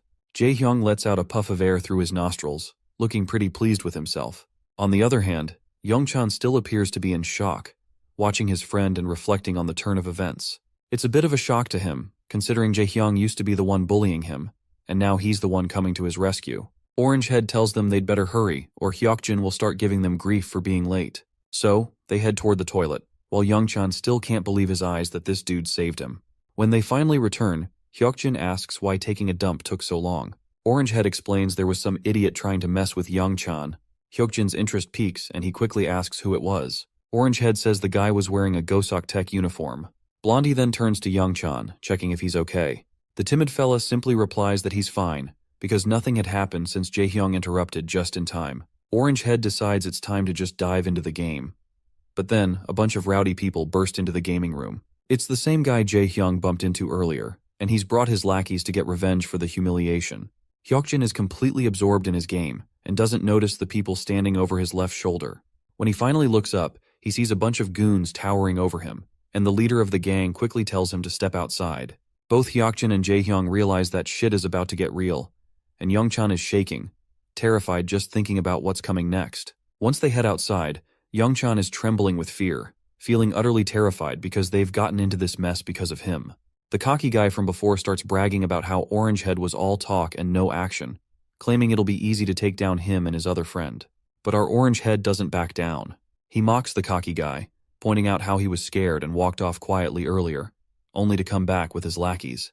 The cocky guy doesn't appreciate the jab and gets furious. He tries to land a punch on Orangehead, but Jae-hyung quickly ducks and delivers a brutal punch to the cocky guy's face, showing him who's boss. The cocky leader staggers backward, and Youngchan, on the other hand, is practically panicking, convinced it's all his fault they're caught up in this mess. That's when Jae-hyung speaks up, telling his terrified friend that he doesn't need to feel guilty about anything, because these bastards are the ones who should be sorry. Those words absolutely melt Youngchan's heart, because seeing his friend looking so badass while saying that is almost overwhelming. But then, Hyokjin chimes in, pointing out that it's the exact same line Jin used a while back, and even the way Jae-hyung said it had the same energy. He jokes that he basically copied Jin, and now he feels like he needs to bleach his eyes after seeing his copycat friend in action. Orangehead starts blushing, feeling totally embarrassed, and admits that Jin looked so cool when he said those words that they stuck in his head, and he couldn't help but repeat them. While the trio is caught up in their own back and forth, they momentarily forget they're actually facing off against a gang, and they are too distracted to pay much attention to the goons. But soon enough, the lackeys charge at them, because they are not here just to be simply ignored in the middle of the fight. The Orangehead stands his ground. As soon as one of the thugs reaches him, he delivers a powerful kick to the guy's gut, sending him stumbling backward. Another goon tries to swing at him, but Orangehead responds with a brutal whack, taking him down. Youngchan, who's not exactly a fighter, is more or less panicking on the sidelines, unsure of what to do. Hyokjin, however, is in full battle mode, taking down goons left and right. He turns to Youngchan and tells him to stay back and just watch from behind. Orangehead agrees, pointing out that while Youngchan might be a pro gamer, he is out of his element in this fight, so they have got things under control. Youngchan is completely blown away by this. He can't believe they're fighting because of him, and yet they're telling him to stay back. The goons are squirming and quivering on the ground after taking a serious beating. Our boys, on the other hand, are starting to struggle a bit, exhausted from the fight and outnumbered. Eventually, Jaehyung takes a solid hit to the gut and feels the pain. He's sure that he is screwed because the cocky guy is about to land a punch right on his face, but before the punch can connect, Youngchan jumps onto the cocky guy, grabbing him tightly like he's found his brother from another mother. They both crash to the ground, and the cocky guy starts shoving Youngchan aside. But Youngchan holds on tightly despite the fear. That's when Orangehead takes his chance and swings his leg, delivering a devastating blow to the cocky guy's head. The impact leaves Youngchan a bit teary-eyed from the sheer brutality he's just witnessed, something he's never experienced before. Orangehead stands tall, looking like a boss after giving the cocky guy the final kick. He glances at the guy who's clearly down for the count. Hyukjin can't help but jab at Orangehead, noting how Youngchan had to step in to save the day. Orangehead quickly gets embarrassed and defensive, saying he was just about to take the guy down himself. They turn to Youngchan, who's on the verge of tears. Orangehead immediately asks if he's okay. The timid fella quickly reassures him that he's fine and apologizes for causing all this trouble. The scene shifts to our boy finally making it to the game room, only to find it empty. He tries calling his friends, but no one picks up. Just then, he hears someone calling his name. He turns around to see his friends, who eagerly tell him he missed all the action. The beta bullies start bragging about how they just whooped some Goseok Tech guys. They head inside, and as they climb the stairs, they point out to Jin that while he might not be familiar with the Goseok Tech guys, they're pretty tough, but not a match for them. As they head into the gaming room, they're shocked to find a bunch of people lying unconscious on the ground. The beta lackeys are blown away by the sight and quickly ask who took down all these Goseok Tech guys. Our boy casually points out that he came looking for everyone and was jumped by these guys when they saw his uniform. The three of them are absolutely stunned to realize that our boy took out all these men single-handedly. After their mindless fun at the arcade, the group heads out to grab some grub. The beta bullies have brought the same delicious food Youngchan usually eats, but Orangehead forgets to grab drinks and decides to go get some as soon as possible. Youngchan decides to go with him, but Orangehead opts to go himself. As they start eating, Hyukjin feels proud and laughs about how they took down the Goseok Tech goons. Orangehead agrees, saying the goons came in trying to act tough but ended up getting beaten like dogs. Meanwhile, our boy looks at the tuna mayo food with no clue how to proceed. He watches as Jaehyung tears off the seal and pops the snack out of its wrapper. He mimics Jaehyung and starts to take a bite. While eating, he asks his friends who started the fight. Jaehyung explains that one of the goons was messing with Youngchan outside the game room, which triggered the whole scene. Our boy checks in on his timid friend, asking if he's alright. The friend says he's good, because Jaehyung showed up to rescue him just in time. Orangehead then shares some advice, telling Youngchan that in situations like this, he should never back down. Youngchan looks a bit confused to hear this, so Orangehead explains that you shouldn't flinch in front of a bully. You need to make it clear you're ready for anything, or they'll just take advantage if they think you're scared. Hyukjin agrees, saying you've got to show you won't take any crap, or they'll just walk all over you. Youngchan asks what if they end up hitting him. Orangehead just shrugs and says they're going to try to hit him even if he's scared, but Youngchan worries they might hit him harder. Orangehead agrees, but he points out that if you don't stand up for yourself, you'll just be seen as a pushover, and that's worse than getting beaten up. Hyukjin also adds his 2 cents, saying he's seen this trick work before because no one wants to deal with trouble. Bullies usually pick on the quiet ones who never speak up. Youngchan stays quiet, probably realizing that he's always been picked on because he didn't stand up for himself. As they chat, our boy keeps munching on his delicious food. The scene then drifts to his past, where instead of fancy food, he was stuck with some mediocre curry and a piece of dry bread. At that time, he had no choice but to eat it. What made it worse was that there were always strong guys around him, bullying the weak and taking their food. One day, a cocky guy demanded our boy hand over his food, but Jin wasn't having any of it, so he fought back and left a gruesome mess behind. His memory makes him reflect on how the same pattern of the strong preying on the weak seems to repeat itself, both in his past and present situations. That's when Youngchan finally musters up his courage and says out loud that he doesn't like either of the beta bullies. The 2 bullies choke on their food, their breath caught in their throats at hearing this. Youngchan continues, saying he hates them because they bullied kids in class, including him.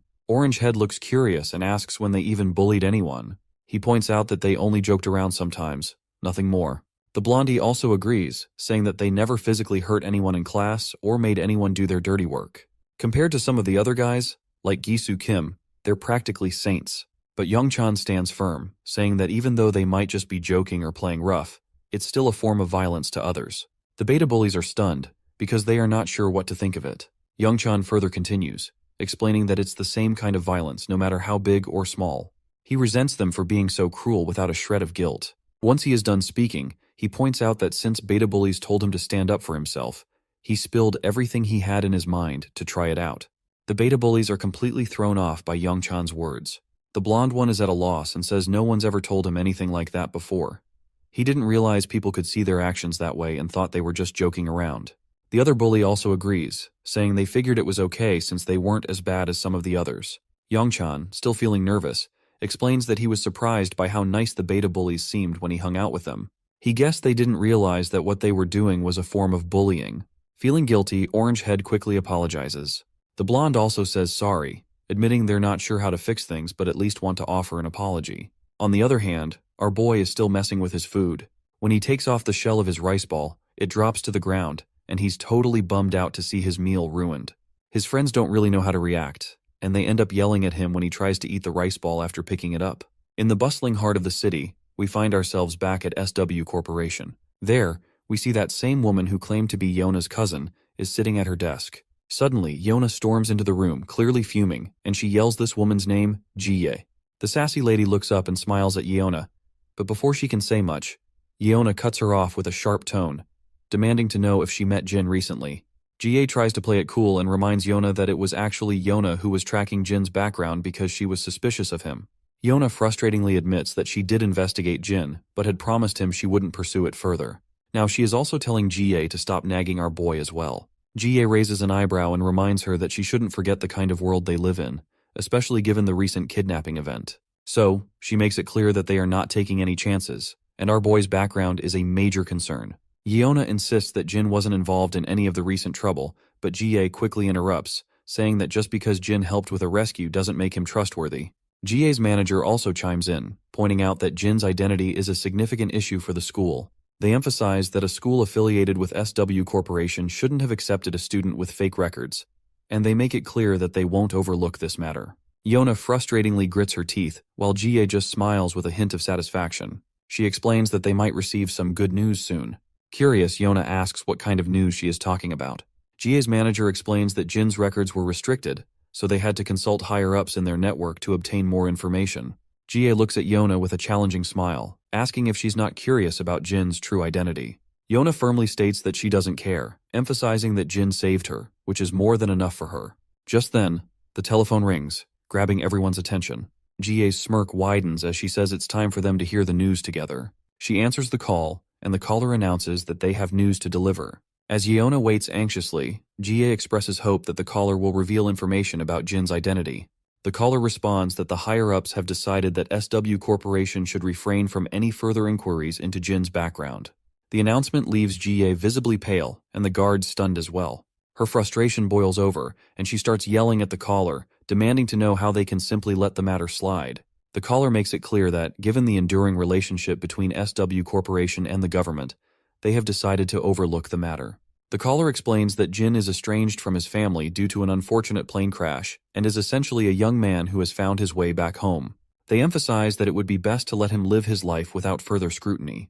The next day at school, Yona walks in with her escort, catching everyone's attention, including our boys who are curious to see them back after such a long time.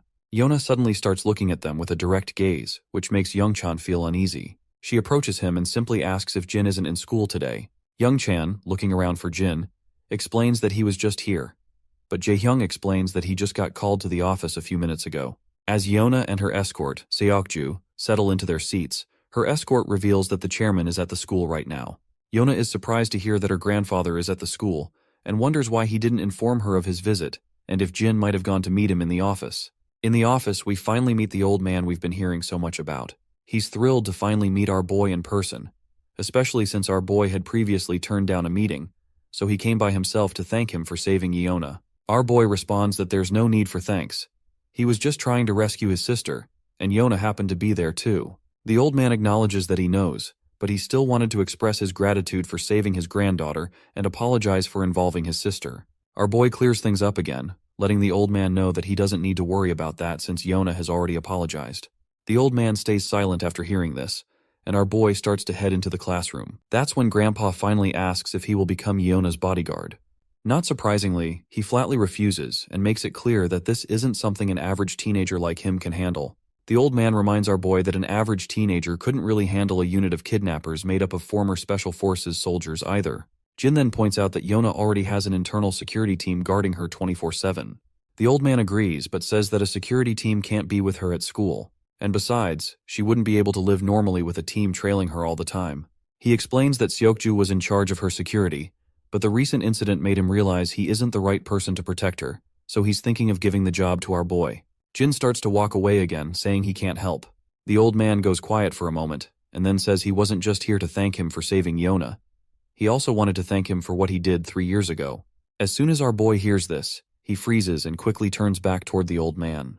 The old man keeps going with his thanks, saying he's wanted to express his gratitude for a long time, because without our boy's efforts, he wouldn't have had the chance to see his son before he passed away. It's clear that Jin remembers what the old man is talking about, but he stays nonchalant, saying it was just another job. The old man insists it was a dangerous job that no one else would take on. Thanks to our boy's success in the mission, he was able to see his son again, and his son spoke about Jin often. The old man reveals that his son was worried and asked him to find out why our boy had become a mercenary. So, the old man tried to track him down but couldn't find any leads. Now, as fate would have it, they're face to face, and he adds that Yona is his daughter. Jin's mind quickly flashes back to the past, recalling the man mentioning that he had a daughter around his age. Still, Jin makes it clear that he can't be Yona's bodyguard. However, he adds that he won't turn a blind eye if something happens to her. The old man is a bit taken aback but then smiles and says that would be more than enough. He then adds that there's one more thing he'd like to request. He points out that he would like to hear Jin's thoughts on the security team at SW. Jin asks what he means, and the old man explains that SW's security team is part of a long-standing and proud tradition, maybe too proud for their own good. They believe that Yona's recent kidnapping would have been contained even without Jin's help. However, as SW continues to expand, the threats are growing, and their security division is lacking in innovation. The old man wants Jin's honest assessment of their skills, and it will be a paid assignment, of course. Jin lets out a sigh, feeling like all of this is just a drag. He then finally heads back into his classroom. As soon as he enters, Yona greets him, but he clearly ignores her and walks to his seat as the teacher starts the class for the day. Jin sits quietly in his chair, thinking about the old man's words. He realizes that Yona's father must have died since the old man mentioned he'd seen his son before he passed away. The scene then cuts back to the past. We see Jin as a mercenary, with all the site workers gathered around eating. Jin is munching on some kind of food bar when a voice calls out to him, asking how a kid like him ended up working as a mercenary. It's clear this man is Yona's father, and after he sees our boy's face, he comments that he didn't realize Jin was so young. Jin quickly covers his face and starts to walk away, but the man offers him his platter full of delicious and appetizing food. He tells Jin to throw away his trash and eat this instead, saying that what he eats really matters at his age. Meanwhile, the other mercenaries chat about how their new client seems really wealthy and explain how they're building roads, a school, and a clinic in the town they're all stationed in. As they chat, Jin listens quietly. While he's on guard duty, the man walks up to him again, offering him a chocolate bar. Jin just looks away. Later that night, the man offers him food once more, but Jin turns away again. On a particularly rainy day, the man brings an umbrella and coat, but Jin refuses them as well. One day, as Jin is packing up his stuff to leave, the same man approaches him again. He says he'll miss having Jin around and invites him to stop by if he can since they'll be there for at least another month. The man then tosses a bag to Jin, explaining that he's packed some snacks and basic medical supplies inside. Finally, Jin speaks up and asks why he's giving him all this. The question catches the man off guard, and he's surprised to hear Jin speak Korean. He adds that he tried speaking in Jin's native language and in English before, but didn't get a response. The man explains that he's giving these things because he has a daughter around Jin's age, and he reminds him of her, so he can't help but worry. Later, we found ourselves in a rundown place where conflict is ongoing. We then see Jin with his fellow mercenary. His fellow informs him that the town where Jin was stationed as a guard has been taken over by a resistance group. He explains that they were waiting for the foreigners to finish their construction so they could take over the buildings, and most of the people at the site had been killed. Jin is jolted out of his flashback by the sudden ringing of the bell, and he notices Yona calling out to him, asking if he's free right now. A while later, they're in the lounging area, where Seokju is bowing his head in respect and offering a late apology in person. Jin tells him there's no need for that, as he understands the reason behind his actions. Yona then says she's pretty sure Jin will deny it, and explains that Grandpa asked her to invite him on his behalf. Jin agrees without hesitation, leaving Yeona quite puzzled to see that he actually agrees without protest for the first time. The scene then shifts to Jie, who is gritting her teeth in frustration. She's fuming mad that the higher-ups aren't releasing Jin's true identity. Just then, her manager enters and mentions that the same student has arrived, which shocks Jie a little. In the SW Corporation's men's locker room, Jin is getting suited up in the company's dress code. Seokju asks how Jin ended up landing a job with SW Corporation. The scene transitions to the past, where Jin is reviewing the records of all the security personnel working for SW Corporation. The old man had told him to spend a few days with the team and share his thoughts since arrangements had been made to accommodate him. It should be fairly easy for Jin to get a sense of the program. Back in the present, Jin tells Seokju that he simply wanted to experience what being in the security team is like, so ended up here with a job. Seokju wonders if that means Jin wants to be a bodyguard. Jin then asks if Seokju isn't joining the training. In response, Seokju explains that today's session is for Team 2, and he is part of Team 3. He adds that Team 3 escorts Yeona exclusively, while Team 2 escorts Ms. Jie and her parents. The scene transitions to a training hall where all the personnel are sitting on the ground. One of the instructors introduces Jin to everyone, explaining that Jin will be joining them for the next few days. He's in the same class as Seokju, and the chairman has allowed him to participate in their program to learn about their field. One of the men raises his hand and asks if Jin is the one who handled the kidnapping situation with Seokju. The senior confirms that he is indeed the same person. Jin introduces himself and thanks everyone for letting him participate. As the students begin their training, we see Yeona standing above, observing our boy. Seokju reveals to her that our boy is here because he wanted to experience what it's like to be a bodyguard, or at least that is what Jin told him. Meanwhile, the guards are running down the halls, engaged in their training. As Yeona watches our boy, she also notices someone else in the hall, and it's Jie along with her guard. Yeona curiously wonders what she is doing there. Meanwhile, Jin is running across the hall with the other soldiers. The senior leading the pack takes a quick look back and sees that Jin is keeping up well, so he decides to pick up the pace, running even more intensely. After several rounds, all the soldiers are completely out of breath, and the senior looks utterly exhausted, as if he might faint any moment. Jin, however, looks as if nothing has happened, taking just a simple, casual breath. The senior reveals to us that they've run enough to make anyone faint, but Jin kept up the whole time and even looks like he could handle 20 more laps. They move on to other intense exercises, and Jin excels at those as well. From the sidelines, Yeona is absolutely blown away by how Jin outperforms everyone, leaving them struggling to keep up. Meanwhile, Jie just sneers, saying it's just basic training, and still Team 2 is falling way behind this kid. As our boy stands there, the senior is wondering where in the hell they found this kid. He's questioning if he's been trained somewhere before because he's just too good. Then the senior notices Jie standing nearby, and his face goes pale as soon as he makes eye contact with her bodyguard. He realizes he's going to catch flack from Jie and her bodyguard later for falling behind compared to a high schooler. Suddenly, one of the juniors raises his hand and points out that he's heard this student played a critical role in Miss Yeona's rescue, so he wants to test the kid's skills himself. The senior gets angry and asks if he really wants to spar with a high school kid, yelling at his junior for being out of his mind. But the senior finds himself completely blown away when the kid himself volunteers to fight and says he doesn't really mind. The senior, completely at a loss for words, scratches his head in frustration and reluctantly agrees. He tells his juniors to get the protective gear for our boy. Before long, our boy is decked out in his gear, and the other guy facing him gets suited up too. Yeona wonders if this will be okay, and Seokju points out that it's hard to say, given how tough the other guys are. Even Jai thinks it would be pretty hilarious if this high school kid actually won. She mentions she's heard the kid has extraordinary fighting skills, but her bodyguard assures her that he's still no match for his men, because these guys have been highly trained in all sorts of combat, long before they started working at SW. The senior tells both of them to just take it easy, especially telling his junior to go a bit easy on the kid, and the junior agrees. The senior then tells them to get ready, so the junior takes his stance and reminds our boy that he's not against those chumps he has beaten before, so he better be careful. Our boy doesn't even flinch at the jab and simply takes his own stance.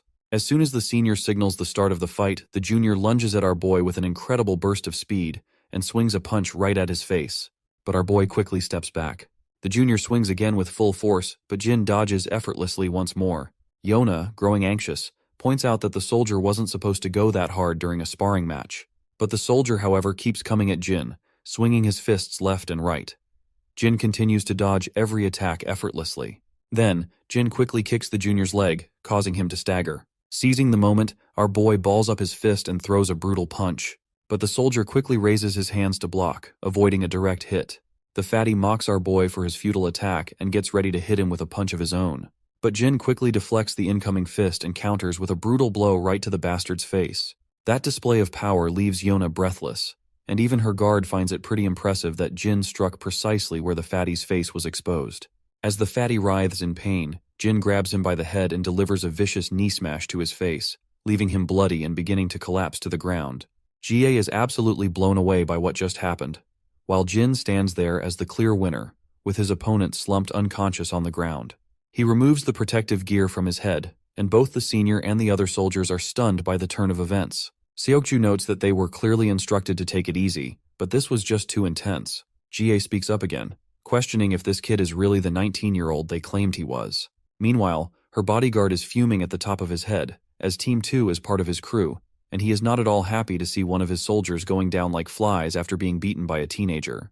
The other soldiers drag their incapacitated buddy off the ground, while Jin remains the center of attention. By now, the senior has no doubt about Jin's role in saving Yeona from the kidnappers. Meanwhile, GA's bodyguard is giving his soldiers death glares. They're all panicking, especially the senior, who's sweating bullets because he's sure he's in big trouble. Then, another soldier, Beomseok Choi, raises his hand and volunteers to spar with Jin too. The senior reminds him that they've already lost to a kid once, and doesn't want to look foolish by losing again. But Beomseok, brimming with confidence, says he's really itching to fight Jin after seeing his impressive skills. The senior points out that they can't all just rush at Jin, but Jin says he's totally fine and not exhausted at all. He even adds that he hasn't moved around enough to be tired. This freaks everyone out a bit because after taking down one of their top soldiers, he's practically saying he hasn't even broken a sweat. Seokju lets out a sigh, clearly not surprised by our boy's antics. Beomseok finally steps into the ring, face to face with Jin. While stretching his muscles, he casually asks our boy where he learned to fight like that. Jin then asks if Beomseok isn't going to wear his headgear, to which the soldier confidently replies that he doesn't need it. He tells Jin to go ahead and use one if he wants to. But Jin was only asking for the guy's sake. He doesn't care about headgear either. So he just tosses it aside, surprising Beomseok and even Yeona. That's when Beomseok starts getting cocky, calling Jin a punk and saying he likes his spirit. Jie then curiously asks her bodyguard what he thinks will happen this time. In response, he admits they made the mistake of underestimating Jin earlier, but he's confident they can take him down now. He takes major pride in his men, who train tirelessly every single day. Not to mention, our boy is about to face the ace of the team this time. Jie cracks a smile, eagerly anticipating how Beomseok will handle Jin. Meanwhile, Yona's bodyguard is starting to think Jin might actually lose this round. In a weapon-free fight like this, it all boils down to physical strength, and Beomseok Choi is a jacked-up dude. There's no telling what kind of rigorous training Jin has had, but nothing can make up for the raw strength Beomseok is rocking. As the fight begins, Beomseok, full of bravado, takes his stance and swings at Jin, but our boy casually sidesteps the punch with ease. Jin tries to land a punch on Beomseok, but this dude isn't here to mess around. He dodges Jin's attack quickly and counters with a punch of his own. Jin also tilts to the side to save him and throws another punch, but Beomseok grabs Jin's fist and smirks. He acknowledges that Jin's punch is stronger than he expected based on his appearance. But Jin isn't interested in mid-fight chit-chat. He throws another punch, but Beomseok blocks it effortlessly. He gives Jin props for his great timing, but smirks and scoffs that no one can break his guard with pesky blows like that. But that's where he's dead wrong. Jin quickly swings his leg and lands a solid kick to Beomseok's thigh. The cocky guy is now totally stunned, and the senior's jaw practically hits the floor to see our boy making a hardcore comeback. Then Jin follows up with another brutal kick to Beomseok's leg. By now, Beomseok is absolutely fuming and throws a punch in a fit of frustration, but Jin calmly takes his stance and lands a nasty whack to Beomseok's chin, followed by a few more blows that leave the cocky guy clenching his teeth in frustration. Beomseok tries to swing at Jin again, but our boy deflects it with some slick ninja-like moves. Then, he delivers a solid slap to Beomseok's throat, making him cough up and spit. With a heavy thud, the once muscular guy drops to his knees. The first shocked face we see is Yeona's, quickly followed by Jie and her bodyguard. Meanwhile, Jin just stands there while the muscular guy coughs violently on the ground. Yeona's bodyguard is blown away by how strategically Jin broke Beomseok's upper guard. By striking his knee and then immediately going for the neck, he effectively narrowed the gap in their physical strength. Further attacks on vital points would have completely neutralized Beomseok's advantages. Jin then asks if anyone else is itching for a throwdown, but it's clear no one's eager to step forward. That's when the senior chimes in, telling Jin he shouldn't go for the neck or knees when sparring. Jin, looking genuinely puzzled, asks if there are rules to sparring and apologizes if he broke any since he wasn't aware. The senior quickly clarifies that there aren't really any specific rules, but it's just something he felt like mentioning. Well, deep down, the senior feels like he is just trying to save his sorry face after getting his butt handed over by a high schooler. After witnessing the entire battle, GA is absolutely certain that it wasn't just a stroke of luck that Jin was able to rescue Yona, and she wants her bodyguard's take on the matter. The man, clearly pissed off after seeing his soldiers drop like flies, reluctantly admits that from basic training to serious combat, Jin excels in every aspect. GA smiles thoroughly at this, and then quickly tells everyone to move on to the next course. Everyone is startled, especially Yona, who has no clue what GA even means by that. GA then walks over to Jin and reminds him that since he's here to experience real security duties, it's finally time to see what it's like to be a real bodyguard. Jin listens intently as she explains that since he's paired with Team 2, he'll be escorting her, and she's looking forward to his service. Yona, however, can tell from a mile away that this woman is cooking up something shady. The next scene takes us into one of the offices inside SW Corp, where we meet the grandpa, who's with a suited guy.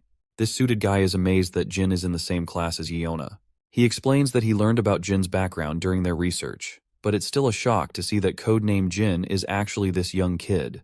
The suited guy adds that Jin's name only came to light a few years ago, which means he was even younger when he first gained recognition. He just can't wrap his head around how this kid could be the same ruthless individual he's heard about.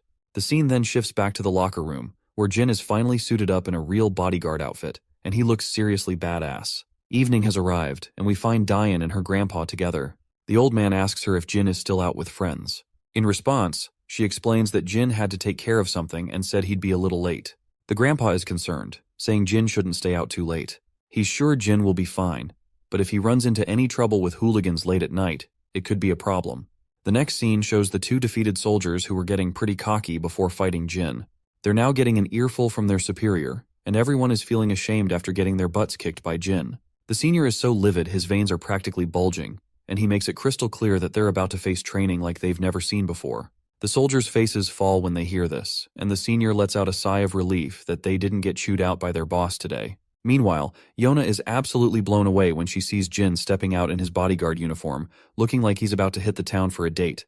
Even GA is really pleased to see him, and those defeated soldiers can't help but feel a bit jealous of our boy. As we head outside the building, Jin and two other guards are escorting GA. There are several other guards as well, making sure she gets into her luxurious Bentley without any issues. Once she's inside, the guards follow, while Jin stands outside until the senior bodyguard tells him to just get in the car. With that command, Jin takes a seat in the back alongside Yona. Once inside, he notices how two guards are always at GA's side. Out of the blue, GA asks our boy if he's ever thought about singing or acting as a career. She explains that one of the SW subsidiaries she runs is an entertainment agency, which is where they're headed right now. Jin, however, simply states that he's not interested. She then asks him why he's interested in becoming a bodyguard. As soon as our guy hears this, he realizes these folks probably don't know the real reason behind his involvement, so he just goes with the flow and says he wanted to experience life as a bodyguard. She then gives him props, saying he's pretty good at this job. Judging by how well he did in training today and how easily he beat the guards in Team 2, she's impressed. But when his bodyguard hears about his Team 2's defeat, he's absolutely livid, turning red with anger. He's embarrassed to get reminded that his team got trounced by a high schooler. On the other hand, Jin points out that he only won because Team 2 let their guard down. They had to hold back because he's just an inexperienced kid, so he had a greater advantage from the start. If they had taken him seriously as a real opponent, he's pretty sure he would have lost both duels. The woman acknowledges the situation, but deep down, she thought Jin would be more boastful about beating working guards. Turns out he's not like that at all. Meanwhile, the bodyguard is blown away by how our boy has thought through everything so well. A while later, they finally reach their destination. In that other SW Corporation building, we see she's sitting in her office, while our boy and the senior bodyguard are standing outside. The senior is amazed that after standing there for an hour, our boy hasn't even flinched. So out of curiosity, he asks where he received such intense training. Our boy simply looks at him and stays silent. The senior asks again where he picked up those moves from the sparring session, because this isn't something you can just pull off by luck. In response, Jin just says he learned on the streets where he grew up. This vague answer really ruffles the senior bodyguard's feathers, who wasn't expecting such a brush-off. Well, his answer wasn't too far from the truth. The scene then transitions to his past, showing how he really did learn these skills on the streets. We see him running alongside his buddy, while a hail of bullets rains down from behind. He's climbing ropes to reach the treetops in harsh weather and facing off against highly trained soldiers and killers. But he never flinches. Once they head out again, their car zooms down the highway. Jie asks if he's feeling alright since it's been a long day. He says he's fine, and she finds it odd because it's his first day on the job for this line of work. But he confirms once again that this is indeed his first time. Meanwhile, the senior bodyguard reflects on how this is typical of our boy. He hasn't asked a single question since they started the route, and hasn't shown any signs of being affected, even when they deliberately skipped dinner to test him. It's as if he's fully aware that these things can happen in security work. He never budged from his position until he was instructed to do so. Suddenly, Jin notices something serious up ahead. There's a truck coming, and the driver inside looks either drunk or sleepy. It's hard to tell. What is clear is that the truck veers out of its lane and heads straight for the car Jin and Jie are in. The truck skids across the road and crashes into their car. Once the car comes to a stop, the bodyguards from the other car rushes over. The airbags have deployed, and the senior bodyguard quickly checks the back seat, asking if Jie is all right, and what he sees there blows his mind. Jin has managed to hold Jie close, saving her just in time to avoid the worst of the crash. The bodyguard is amazed that Jin could react so quickly and protect her in that split second before impact. But then Jie yanks herself away from Jin and creates some distance. The other bodyguard rushes to her, asking if she's okay. The other guards quickly gather around to discuss what just happened. One of them reports that the truck driver was definitely drunk. The junior guard adds that the driver appears unconscious, and they're currently pulling him out of the vehicle. The senior guard tells everyone to call an ambulance, secure the driver, and make sure to get to the bottom of this incident. Meanwhile, inside the car, Jie looks at Jin, who's sitting quietly. She's startled and asks if he's okay. Jin simply nods in affirmation. But Jie points out that he might have been hurt and suggests he should come with them to the hospital to get checked out. Instead of responding to this, Jin reminds her that she should always wear her seatbelt, even when sitting in the back seat. Seems like this is not what she was expecting to hear at such a critical moment, so she has no clue how to respond to this brutal truth bomb. Back at home, Daeon is busy preparing some delicious food, and Jin also walks into the living room and asks if she's making lunch. She responds that she's cooking for Grandpa and will save some for him to have later too.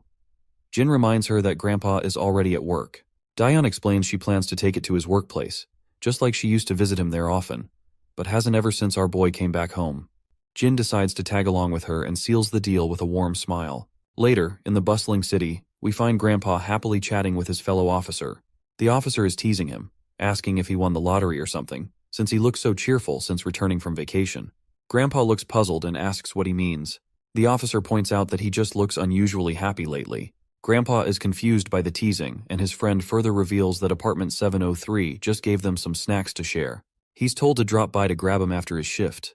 Grandpa replies that he'll come by after he finishes sorting out the recycling. As the old man starts shoving down the trash into the bins, he reflects that he might have let himself get too excited about Jin's return, to the point where others have started to notice his happiness. Suddenly, Grandpa hears some commotion. He sees a thug slam on the brakes in the middle of the road and get out of his car. Another person behind him tells him to move his car instead of blocking the road. But this cocky guy just gets out of his sports car, holding 2 disposable glasses. With a smug attitude, he uses every name in the book to tell the other guy to shut up, saying he'll be back in a minute after tossing these glasses. The man in the car is visibly scared by the thug's attitude. The thug strides over to Grandpa and drops the 2 disposable glasses into the dustbin, but he's so careless that they just fall to the ground instead of making it into the bin, leaving Grandpa with extra work. The old promptly picks up the scattered trash. Meanwhile, the thug's girlfriend, who's still in the car, tells her boyfriend to throw this bag of trash as well. Reluctantly, he grabs the trash bag and throws it from a distance, not bothering to walk over to the bin. As expected, Grandpa ends up picking up the mess left behind by the inconsiderate duo. The thug zooms out of the place in his car, and just as Grandpa is busy putting the garbage to its rightful place, he hears a familiar voice and turns to find his children arriving to visit him. Although Grandpa is thrilled to see his children, he still asks what they're doing there. They reveal they brought lunch for him, but he insists they shouldn't have gone to the trouble. He can just buy something nearby. Daeon looks around and notices Grandpa is sorting out the recycling. He agrees, saying it's better to take care of it before it piles up and gets out of hand. The charming girl offers to help with the job, but Grandpa quickly tells her she doesn't need to get her clothes dirty. Daeon, however, has already made up her mind and brushes off his concern, saying she'll just wash them later. So they start sorting out the trash, with our hero quietly standing behind, beaming with happiness to be with the family. After a while, we see the girls blushing while looking in a certain direction. It wouldn't be surprising if they're admiring our boy's handsome face. In the background, we catch sight of Mr. Cha and his lackey, who have finally been discharged from the hospital and have been walking out from his apartment. Suddenly, Mr. Cha perks up when his eyes wanders at front and spots our boy sorting out some trash and he has no clue what the hell he is doing there. Cha's lackey recognizes the old man and realizes he's the grandpa they saw when they went to get the kid. Hearing this, Cha quickly pieces it together and figures out that the girl must be our boy's sister. Seeing our boy smiling so warmly, Cha finds it fascinating that he knows how to smile after all, and he can finally see that he really does look like an average teenager. The lackey suggests they go over and say hello, but Cha decides against it, saying guys like them usually just end up ruining moments like that. Instead, he decides they should grab a bite to eat. We then see the sweet family having their lunch in the park. The three of them are enjoying themselves, eating and chatting away. Once they're done, Daeun waves goodbye, and they decide to head out. Once the evening strikes, the old grandpa is also done with his duty, and walks to his home while smiling pleasantly. Then, he notices that same Corvette he had seen in the noon when that thug came to throw that trash. The old man approaches the thug and reminds him that parking there isn't allowed because it blocks the entry and creates a hazard for children, so he suggests parking in the lot instead. The thug sneers and asks why he should listen to an old guy like him, making it clear he'll park his damn car wherever he wants. The old man tries to reason with him, but the blonde woman beside the thug threatens him, saying he's just a guard and wonders if he's trying to get fired. The old man keeps his smile and calmly explains that he knows he's paid by the residents, which is why he's asking them to park elsewhere to avoid causing trouble for others. The thug scoffs and says he won't park in the tiny parking lot because if another car scratches his, who's going to reimburse him for the damages? Grandpa is left without an answer, and the blonde woman sneers, doubting that Grandpa could cover the cost of the car. That's when Mr. Cha's lackey grabs the thug by the neck from behind. With a terrifying tone, he asks if this thug has no manners when speaking to his elders. The stupid head groans in pain and demands to know who's behind him. Cha's lackey leans in with a face that could scare ghosts and simply asks why he wants to know. The thug is absolutely terrified by the look Cha's lackey is giving him. The lackey yanks the thug away and tells him to shut up and move his car. He makes it clear that if he ever catches him giving this gentleman trouble again, he's going to make sure both of them get a serious beatdown. The disgusting couple quickly hops into their car and speeds away. Cha's lackey then smiles at the old man and asks if he's all right. Grandpa, unsure how to respond, simply says, "Thank you." The man then reminds Grandpa that Jin is his friend and that he saw Jin working with the old man earlier today. Grandpa's mind perks up and remembers that this man is the same guy who came to their home one day to meet Jin. The scene cuts to Mr. Cha's turf, where the lackey meets up with his boss. Cha's in good spirits despite his fractured hand, glad he can still enjoy a drink with his other hand. The lackey mentions that if he hadn't stepped in, Grandpa would have had even more trouble from that little punk. Cha chuckles and gives his friend a nod for his solid work, noting how disrespectful punks can be these days. Suddenly Jin barges in abruptly and he looks quite terrifying at first glance. Cha immediately starts sweating to see our guy this serious, because Jin is the last person he would want to mess with. He asks Jin why he's giving them this insane look. By the way, we've been referring to this man as Cha's lackey for a while now. Since we don't know his name yet, let's give him one and call him Muscle Man. Jin pulls out his phone and shows a selfie of Muscle Man with Grandpa. Grandpa also had told our boy that one of his friends lives in the apartment where he works. Muscle Man starts blushing, feeling pretty pleased as well as embarrassed with himself. Meanwhile, Jin looks absolutely furious and asks Muscle Man if this is some kind of threat. Cha and his lackey are terrified that Jin is taking this the wrong way, and they definitely don't want to get on the bad side of our MC. As our boy's anger boils over, Muscleman starts to stagger and quickly tries to explain that it's just a gesture of goodwill, begging Jin to listen before taking any action. The scene then shifts to SW Corporation, where GA is asking her guard how the kid is doing. The guard remains silent for a moment, but then points out that the kid should be finishing up his training session with Team 3. GA then asks if Jin was taken to the hospital to get checked out and what the doctor said. The bodyguard reports that Jin had a few bruises but nothing serious to worry about. GA reflects on how Jin saved her just in time, and we can tell that she has a soft spot in her heart for him. She tells her bodyguard to check in on Jin just in case, as you never know what symptoms might develop after a car accident. She's concerned that if the media finds out the crash was staged and Jin gets hurt, it could create a real problem. Well, I already had a hunch from the start that the accident was staged because they just wanted to assess Jin's caliber. We then see Jin again, donning his school uniform back. Seokju asks him what's going on, noting that Jin seemed to be holding back compared to his last session. Jin points out that he does not want to get on the bad side of everyone. He then asks Seokju why he's still hanging out with the security team, since he initially thought Seokju had already finished his security training and moved on. Seokju sighs and explains that, contrary to what Jin might have heard, he was never an official guard. He only started because of his family and because he grew up with Yeona. Since he was good at being a bodyguard, he stuck with it.